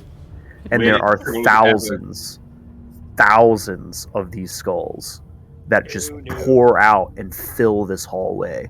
Oh, And God. Rias, Somebody's just making quite the connection. Rias, human skulls cascade and roll across the top of your feet as Christ. Misty is literally consumed in like a tidal wave of skulls that pour out of this massive room. So like it's too late to like. You can't save her. She's already engulfed. She's not going to take any damage, but she's just completely covered in covered All right, so I'm Yeah. gonna try and like get in there and like start like batting heads away and see if I can unearth her. So literally, Weirdest tribbles ever. I'll help Dignity out too. I love my notes. My notes are gonna be be great on this. I open a door and skull. I got a lot of head. So like as you guys start pulling Misty out, you guys hear this strange sound that goes, "You found my secret storage facility. This is where I keep all the skulls of those who have dearly departed from this world. Any asshole that tries to fuck with me ends up here. Can't wait to see you soon, little fucks." Ooh, what? Where did I put that pie? Yeah, bottom shelf. Oh, is that the Second Mad Mage guy? door. So we're just hearing Then this you start hearing disembodied like voice? you hear like the sounds of like pitter patter feet like coming down the hallway, but it's not your hallway. It's like literally it's like somebody left their mic on, their recording mic, and they're like doing activities in the background, and they're like carrying on with daily life, and they're like Oh, so like us when we're playing. pretty much. Hold on one second, everybody. Yeah, babe. Case in point. Which one? This is hilarious. I love I like how I didn't take any damage. Yeah, Beautiful. yeah. It's a non-lethal situation. It's literally, yeah. Give me 1 second, guys. I gotta measure my dog real fast. Gus, come here. Come here, Measure. bubble. Can we take the break now then maybe? Yeah. Let's go ahead and take about like a 10 to 15 minute break. Alright, you made me sweat. Sounds like a plan. I'm queuing it over now. Alrighty, dighty. Down. All right. See you guys soon. Bye. See, but we're back, people. We're back. So you've opened this door, and all of these skulls have poured out, filling up this entire hallway, making it difficult terrain. But yet there's still this area over here. What are you gonna do? I say we climb over the skulls and go down now. Well, is there anything else in the room? When you peer into the room, you actually notice that, oh shit, that's the wrong highlighter. There we are. Are you kidding me? You notice that this tiny room right here is actually a 10 by 10 foot space room. And Hallister has alphabetically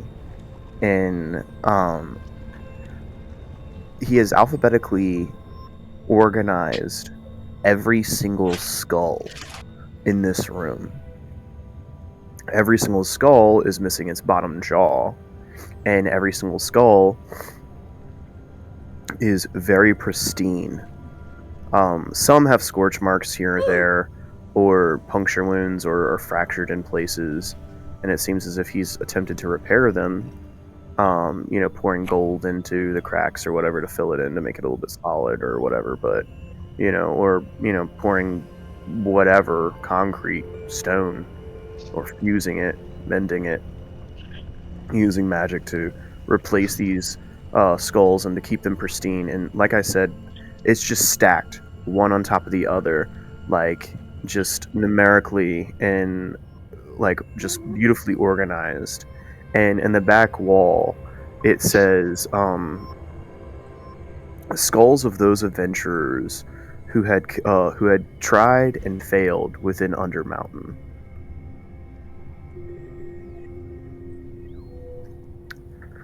But you all climb over this towering, massing, just accumulation of just skulls, and you see another hallway that continues to protrude down until it banks off to the left. And I need everyone to roll me a perception for those who would go down there. I want to do something real quick. I'm gonna Yes. roll perception for a different reason. Yep, roll. Hope this is good. You Robin Suchi? No. Okay, I rolled a 13. I want to see, is there... You said all the skulls have, like, names on them? Yes, And you said the bottom jaws are taken off, right? all of them. I want to find one that's similar to my name that I can wear as a hat. So there is, As I'm, like, digging out. there trying to isn't any of them in there that is just a single name that says Misty, right? Like it's like a full-fledged name, like a first Oh, name, no, just a something middle, close. and a last name. You get a person's last name is Mistright, That works. and you're like, that's cool. It's put it not on as Misty, but it's Mistright. I just put it on a hat. Yeah, Like that's a pretty hat. As I'm digging myself out, I'm looking for all this stuff. Okay, Mhm. but yeah, and then I'll go towards the hallway and roll another perception check. So Misty, as you're crawling over these skulls, your hand hits one of these skulls, and you swear it looks familiar, and you pick it up, and you turn it over, and that's when you look at it, and written right across the forehead, M-I-S-T-Y. And you look at all the features, and it looks like a tabaxi's facial features. Uh-oh. And then, like, you shake your head, you, like, blink for a second, and then when you look at the skull, it's a normal human being's skull. And it says, like, Trevor, Rodrigo McShaffen. Love those names on the fly, people.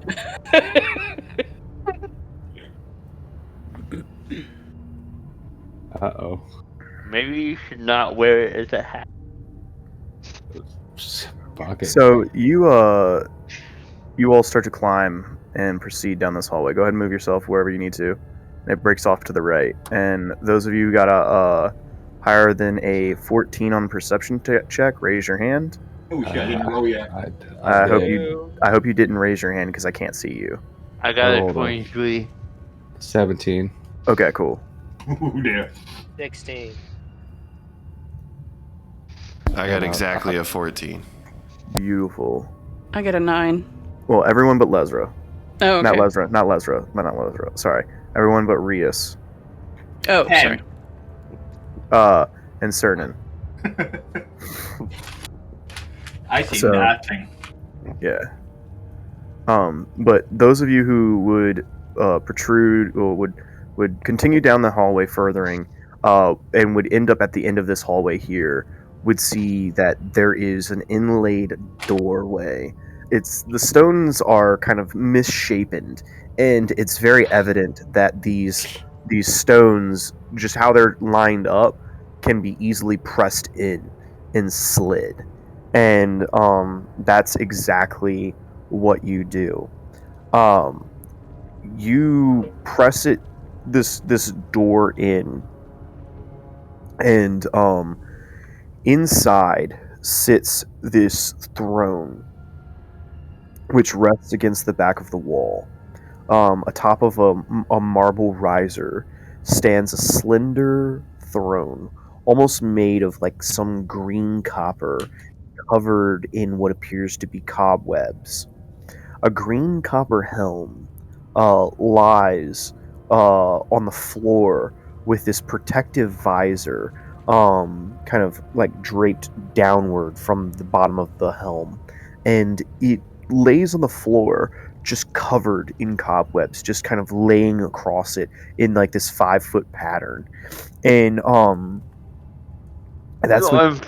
I'm proud what room we're supposed to be looking at. Yeah, where is this? Oh shit. And I rolled a 30 stealth again. Okay. So if you all want me to go first, I'll do it. If Yeah, not, you can go Suchi. first.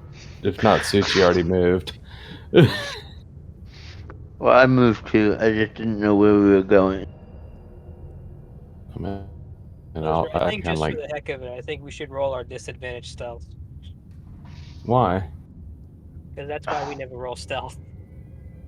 I mean, I don't have this. But we do. All right, so you walk over, Misty, and you It's what I do.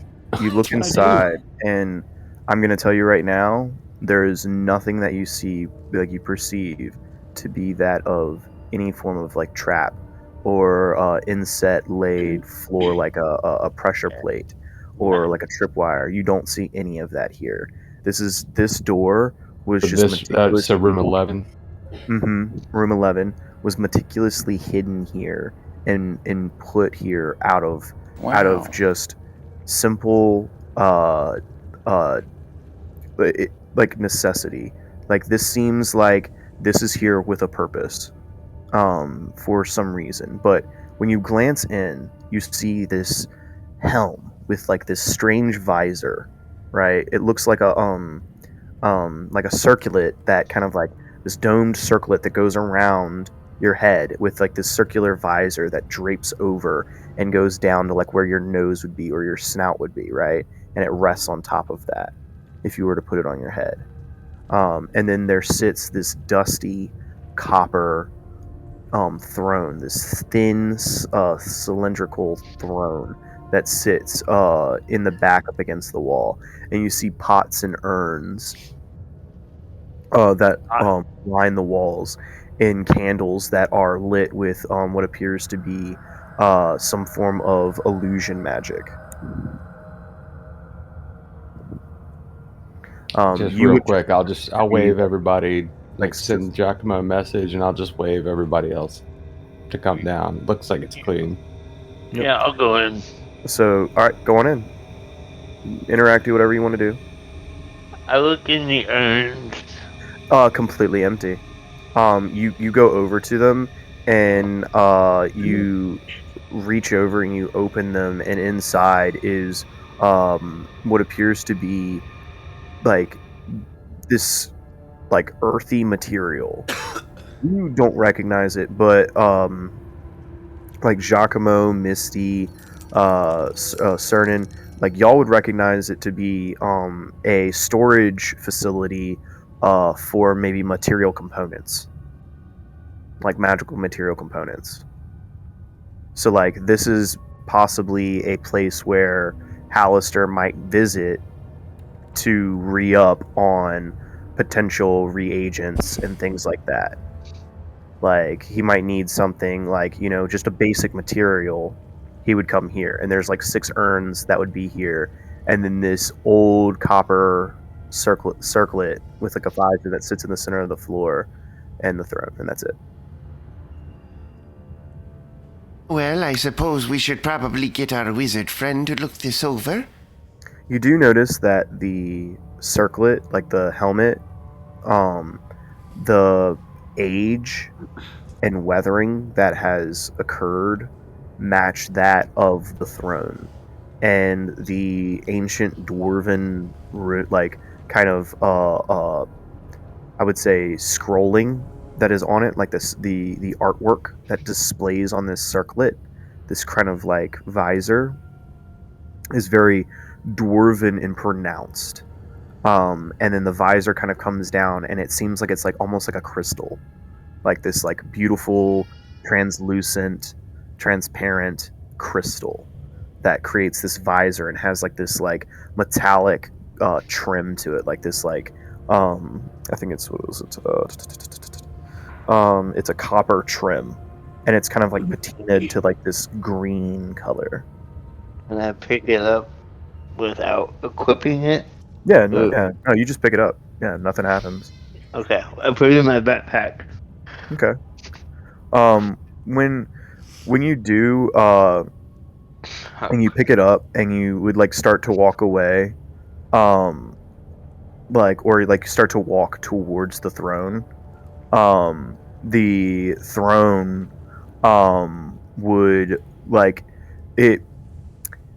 You kind of see that the throne itself, like it's like steam kind of rises a little bit from the floor, and some more steam kind of shoots out a little bit on the top ceiling here, and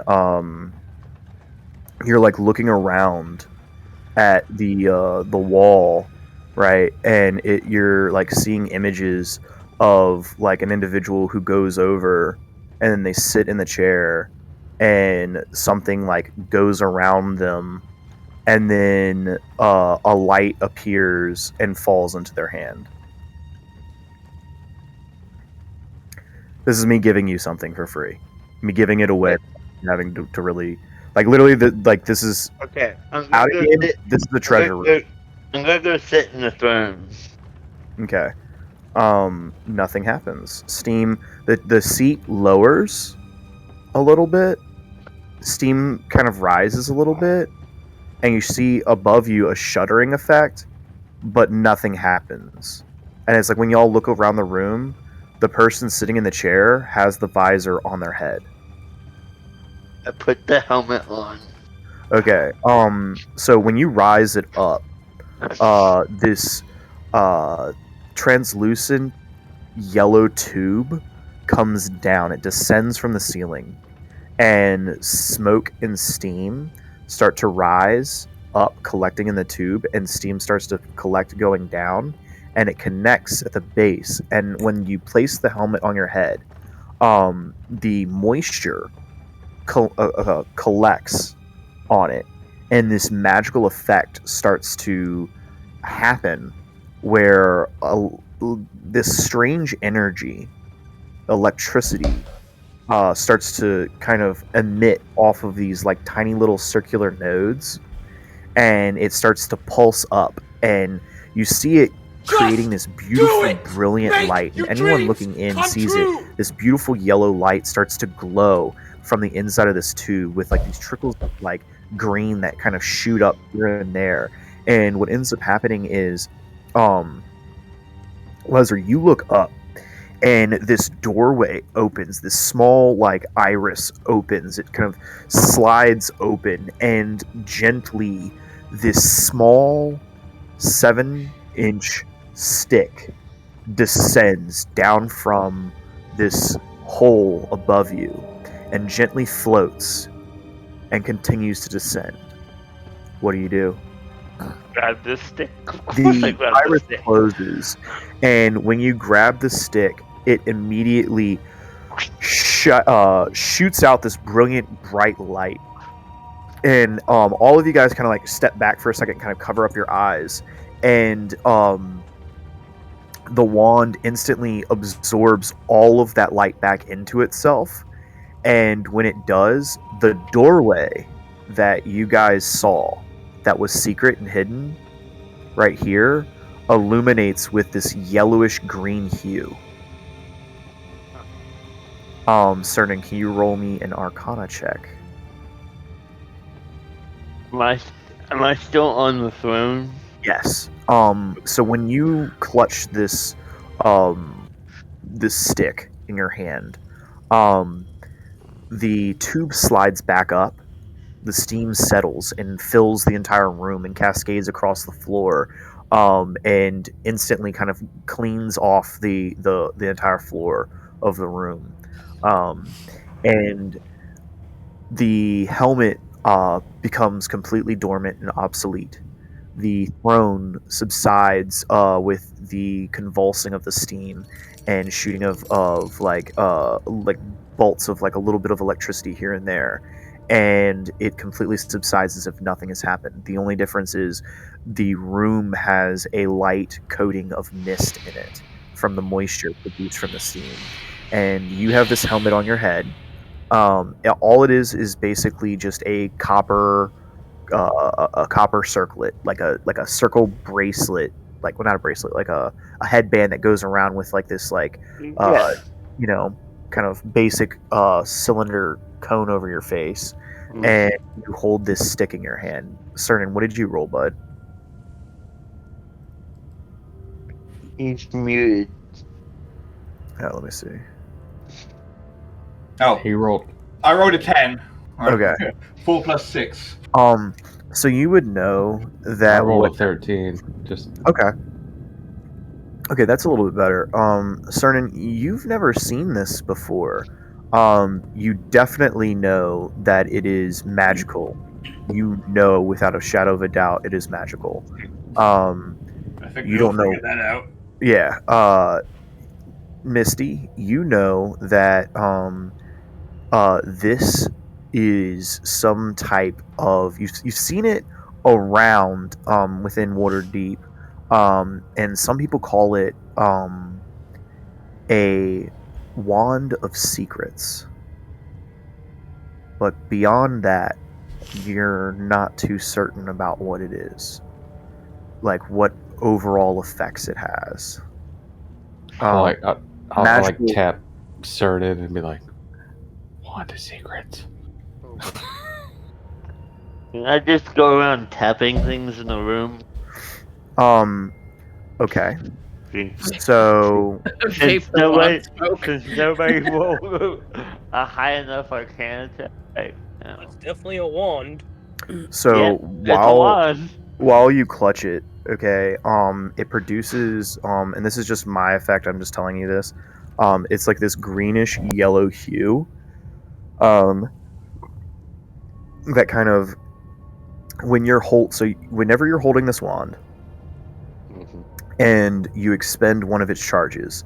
So unknowingly when you got the wand and you placed it in your hand, you unknowingly accidentally casted one of its charges.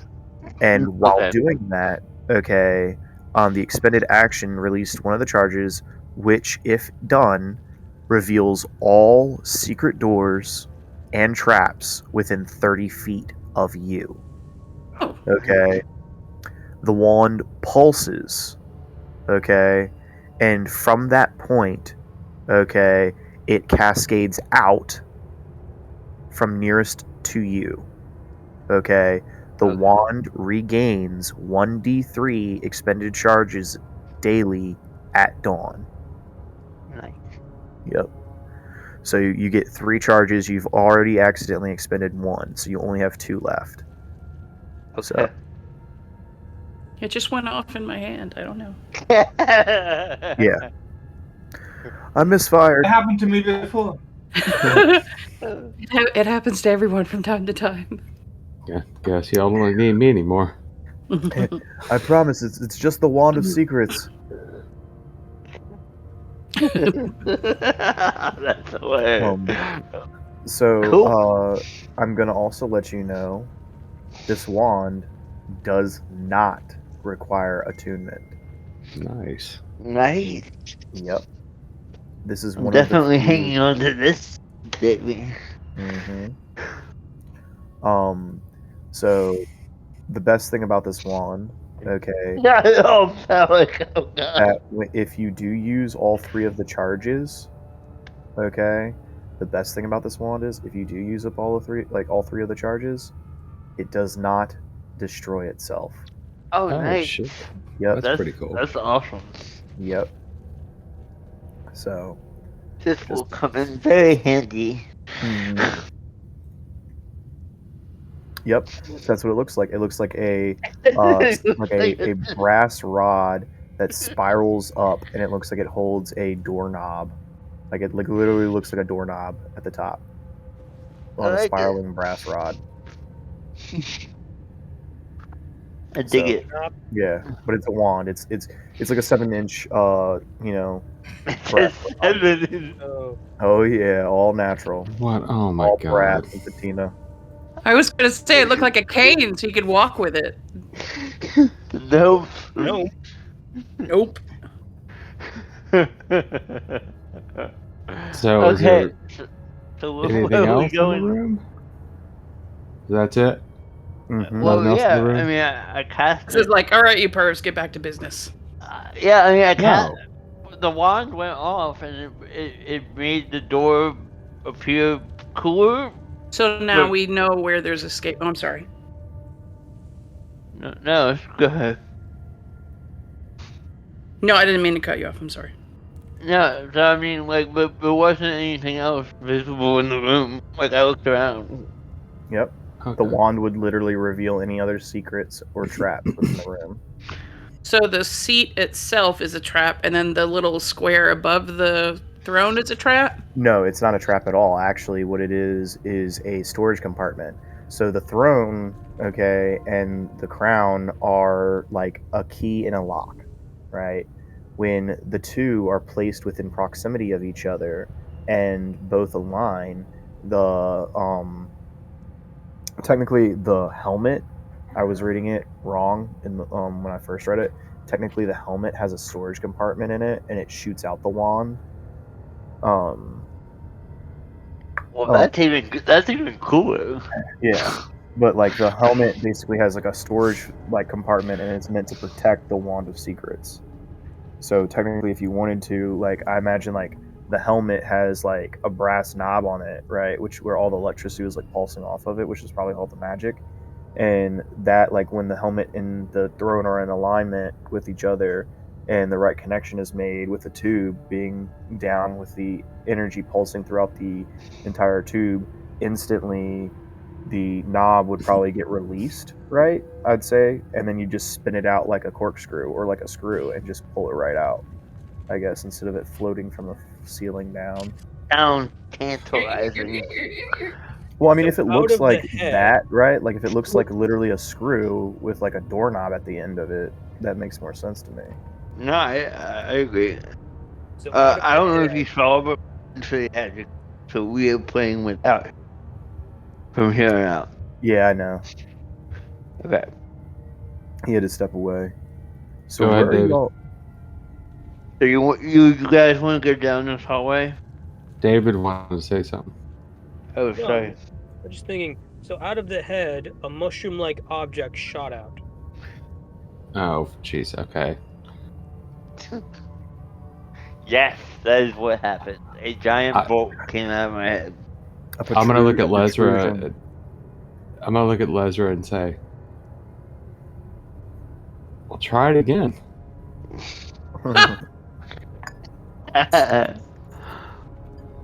I mean, like, you got something good the first time. Why not try it again? Wait, try what again? Though? Take the helmet off, then sit in the seat, put the helmet on again, see if anything happens. Would you try it? Yeah, what the hell? Nothing happens. I didn't think so. But It's worth a shot. It's a Yeah, kind of no, one and done kind of deal. I'm keeping the helmet as Also, a, stop trying to eat my as a Oreos. trophy for my room. Can I keep the helmet? Yeah, keep whatever you Yeah. want, dude. I got a skull for a hat. You can keep a helmet. Also, stop it. My Oreos. Stuff.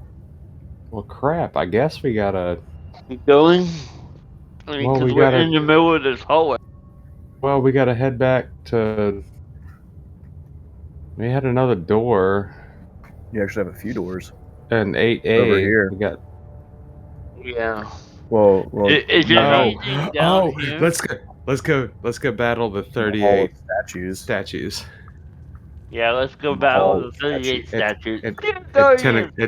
at 10 Wait, o'clock at night. Where's Giacomo's like little balls? We can roll them down like Oh wait, they're small, aren't they? They're not. Yeah, Ball they're It's ball not like bearings. it's not like a bowling ball where we could like set it down. No, Ooh, what they're about all the bearings. heads? What about the heads? We could like stick our fingers in The the eye statues? sockets and then like just roll them down and see how many terracotta warriors we can knock over. Would you really be defiling the dead like that? No, I have 1,000 ball bearings. that was Sonata IRL. Okay, so do we want to go back to So the? I'm a horrible person. To the Let's go battle hallway. statues, and because it's 10:05, let's battle statues. Okay. Okay. So we're going to room 12. Yep, we're going to room 12. Okay. Okay. I thought we were trying to avoid fighting all this lot. Because Well- certain like not being dead. I'm going to. Let me roll another stealth. You really, I burned my last 30 on that one. Let's see what I get this time.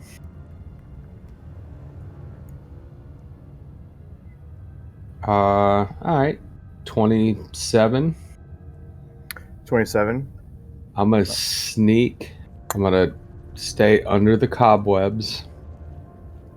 I want to make it all the way to the. I'll make it to that first doorway. This one here. That one. Shit, why is it not Right clicking? over there. That Okay. one. Yeah. Okay. So I'll go here. Okay. Is anybody gonna move up? I mean, he's literally like almost 70 feet ahead of y'all. Yeah, I'll follow. Yeah, me too. I mean, he's literally 5, 10, 15, 20, 25, 30. Yeah, we're going. 65, 75, 80, 85, 99, 5. He's 90. He's almost 100 feet. Good job, Diskin. Wasn't this He's just gonna chill it. He's Cernan's good, like, Jones. I'm good at the doorway. I can cast a fireball from here. I will. Actually, Can you cast around? Can you cast around a Okay. corner? So when all of you get to here, Uh-oh. to here is when it happens. What happens? You'll find out. You Go ahead. walk Are we through. gonna- Are we gonna bum bum bum? You walk through this kind of like cluster of spider webs. Oh shit. And it's thick. And you pull Damn it! your arm down, and that's when you pull your arm down, Rias. And Oh no! this massive 6 foot long, 9 foot wide spider, these long black legs, these huge hulking body, these massive fangs, clatters down to the ground right in front of you. You swear it's almost Clatters, is it dead? it literally hits the ground, and you swear it's about to attack you, and it stops, and that's when you notice it's dead. Okay. Sorry, guys. I was getting ready to roll for initiative, and It was dead the whole time. Do you blame me? no. Uh-oh. Cernan moves up. So, is Misty gonna check out the door? That's Yep. what I'm doing right now. I just rolled a 9, so I don't know. This is gonna be good enough. Was that pillow enough to stifle my scream? I'm sorry. Yes, yes, it was. Okay. All right. I missed this. Oh shit! I missed this hallway down here. Yeah. There's a bunch of hallways. You did say doorway. All right, we're gonna go to the door first. Oh, okay. This place is awesome too. You're gonna love it. Uh I hate when you say that. Like, Why? it's never good. It's I love never it. good. It's It's always the good, best thing ever. dude. So I what? love it. Like, you want to get into like really bad shit because this shit's I've been fucking trying to fight shit all night. juicy. Yeah, I don't foresee a Yeah. fight happening. I'm being real. We No, haven't that's gotten any XP. Yeah. That's fine. Between people dragging ass. Not locked or anything. We haven't been dragging yet, so We've been exploring, which I think is Yeah. at least half the point. Exactly. No, Y'all have done a lot. no traps, no nothing. Nope. Unlocked. Nope. All right, I'll scooch. I'll do it. Yeah, I mean, you know what I'm gonna do. I'm gonna scooch and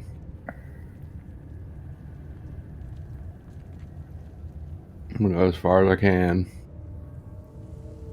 and I'll message as I go along. Burp. Go to this corner. Is anybody Anything? going to progress further in? yeah. Yeah, I'm passing messages on All right. the whole time I'm doing this. Are you messaging Leslie now? I guess. So, to describe what is going on, I always as message all- Giacomo. as all of you slowly descend down this long, empty hallway, this tunnel gradually slopes down at a 20-foot degree angle down to area 14B, down here, where the star is. Yeah. This room's domed ceiling is 15 feet at its edges and 30 feet in the middle.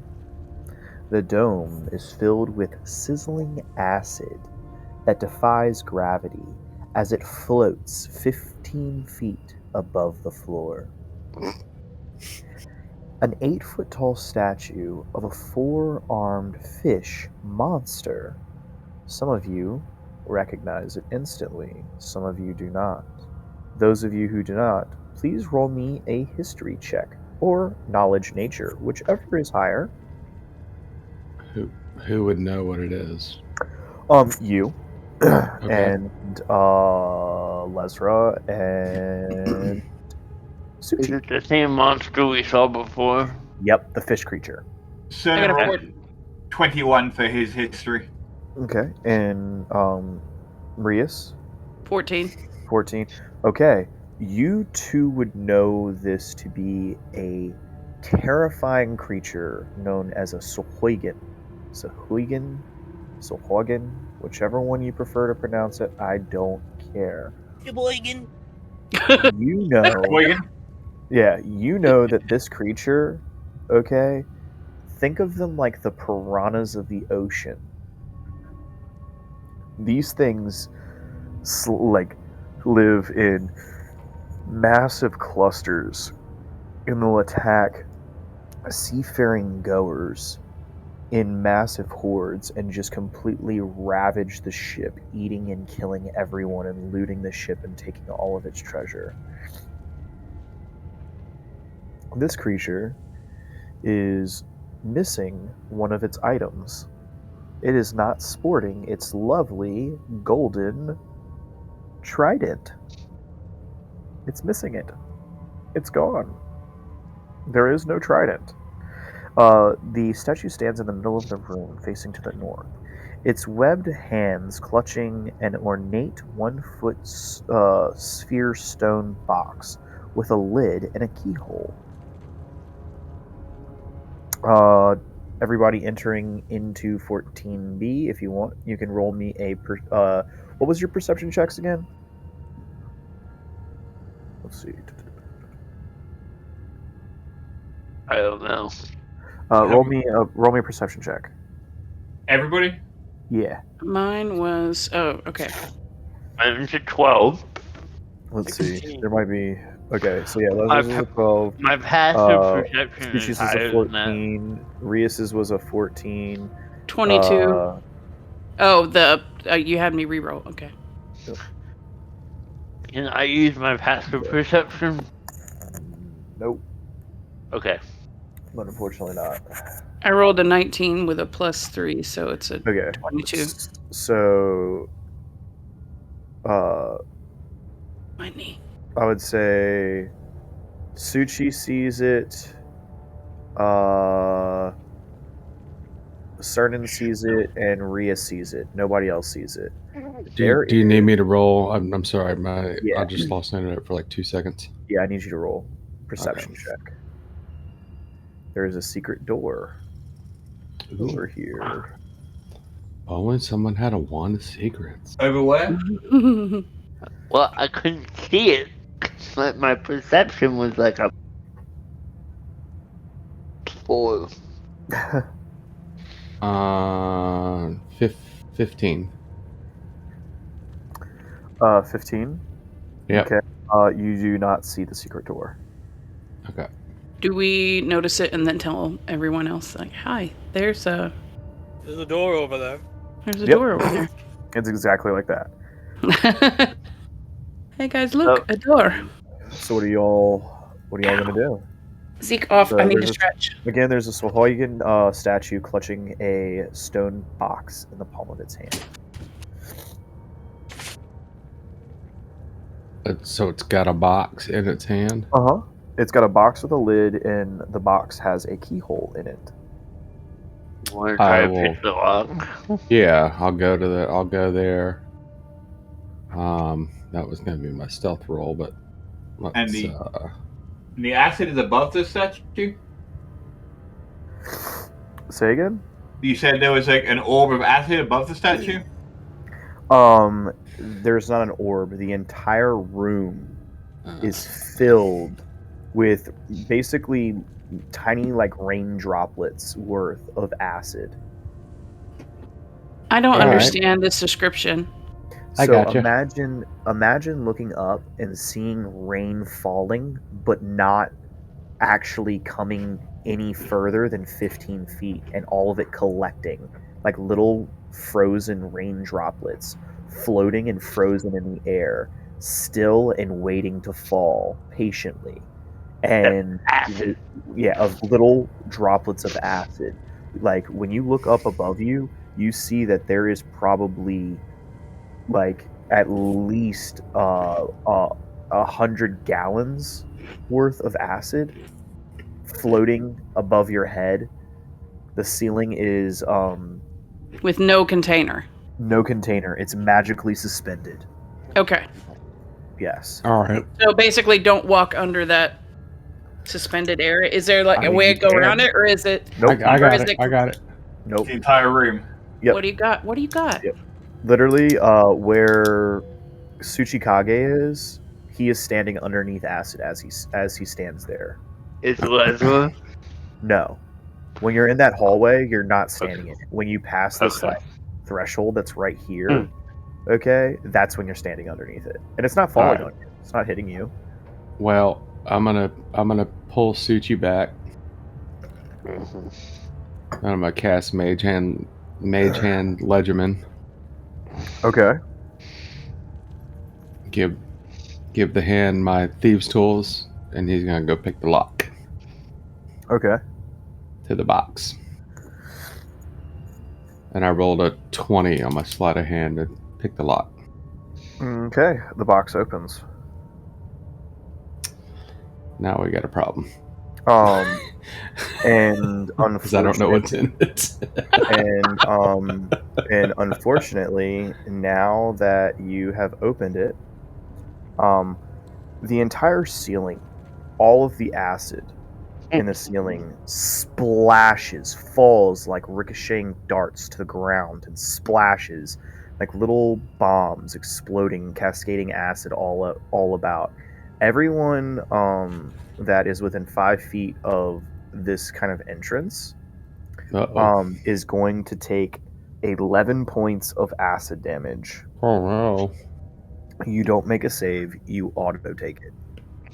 As acid literally splashes wildly across the That's fine. floor and through the air and across your feet. I feel like it could have been worse. Oh, it could. And you could have been under it. Yeah. That'd be like instant death. Mm-hmm. I'm gonna ask Misty if it's okay if I heal. I don't want to like just. It has to be a willing participant. Like, where is it? I will let you heal me. Okay. You're more Misty, than welcome to heal me. Don't stab me, but can I touch you so I can heal you? Just don't waste No. this. So I'm gonna cast Cure Wounds on. No. Let her do Okay. that now. Okay. Oh wait, we have the healing potion. You I have have one, but lay on hand that doesn't use a spell slot. Yes. I mean, Oh right, whoever okay. whoever wants to heal me, I don't Yeah, care. I'll lay on hands then. Yeah. And I'll gently pet your head. So what are you guys gonna do? Poor thing, I'm so sorry you happened. How many points of lay on hands? 5. That's good. I mean, I was okay. If y'all want to heal me, that's great.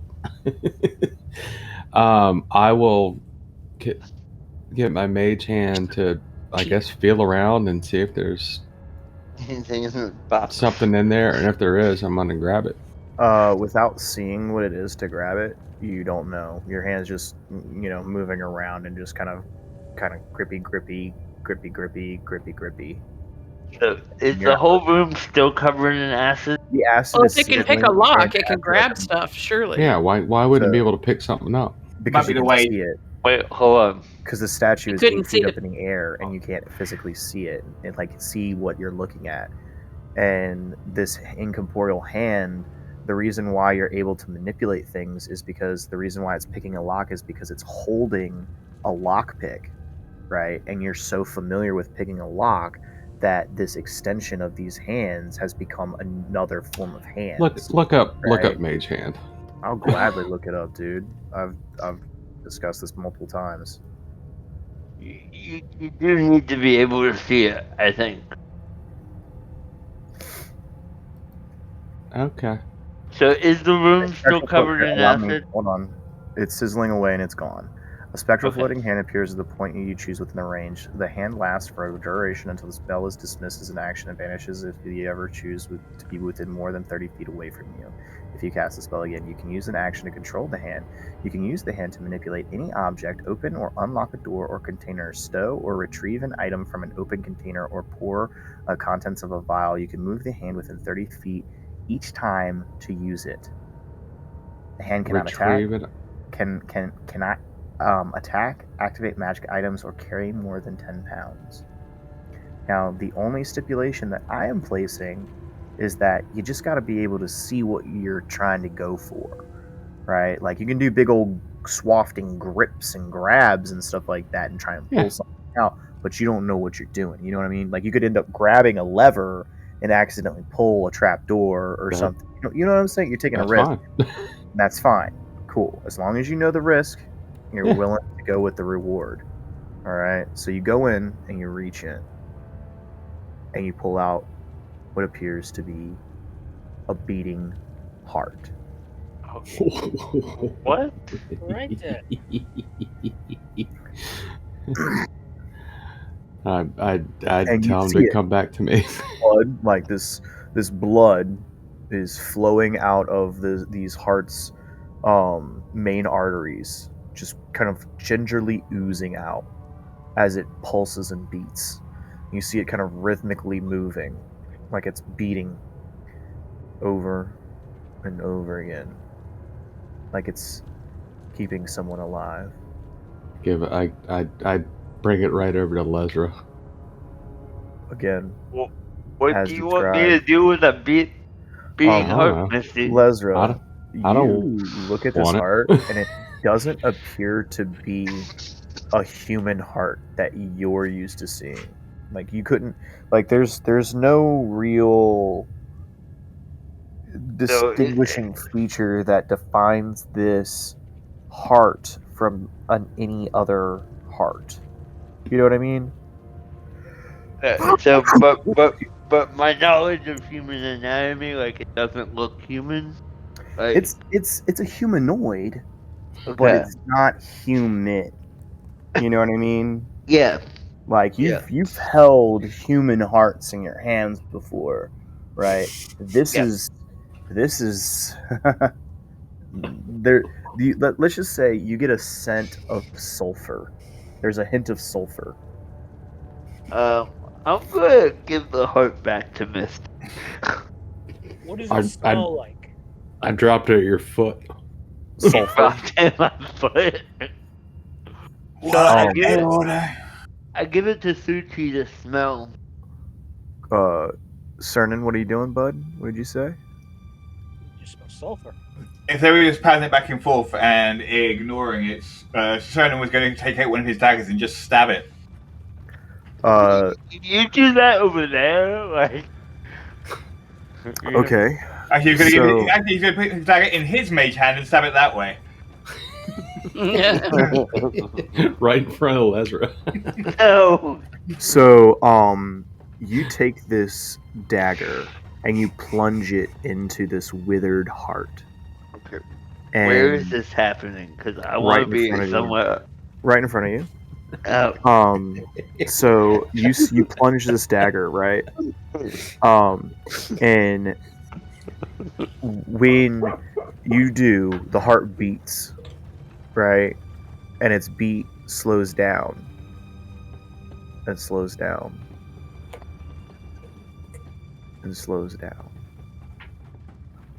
And that's when you see it take one massive, big, deep beat, and then it goes back to beating regularly, even with the dagger plunged into it. Oh, shit. What are you doing, man? The thing.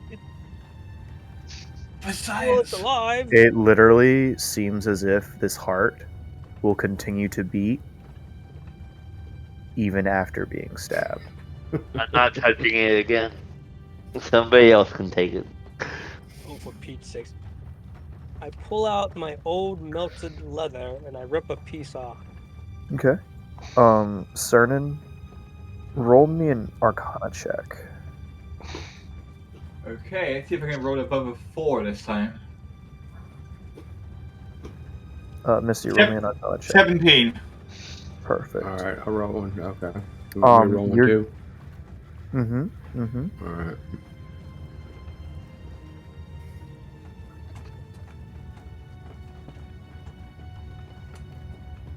Yeah, he got me. It's okay. What did you get? 11. Okay. You definitely, Misty, know that there is some form of magic placed upon this heart, without a shadow of a doubt. You think? You don't know. No shit. You don't know, but you feel as if this heart has some form of infernal connection to it. And there is something that is perpetuating it and keeping it going. You don't know what, but there is a very strong type of magic that it's honestly, it's very intimidating and intriguing at the same time. But as for Cernan, you know that there is necromancy pouring out of this heart like there's no tomorrow. And if you really want to know what this does, Tune in next week. Tuning into next week to find out exactly what this item does will definitely help you. So if you liked what you saw, I'm stealing this from Wes because it was great. Go ahead and give us a follow and come check us out next week on Monday. And I'll tell you guys exactly what this heart does.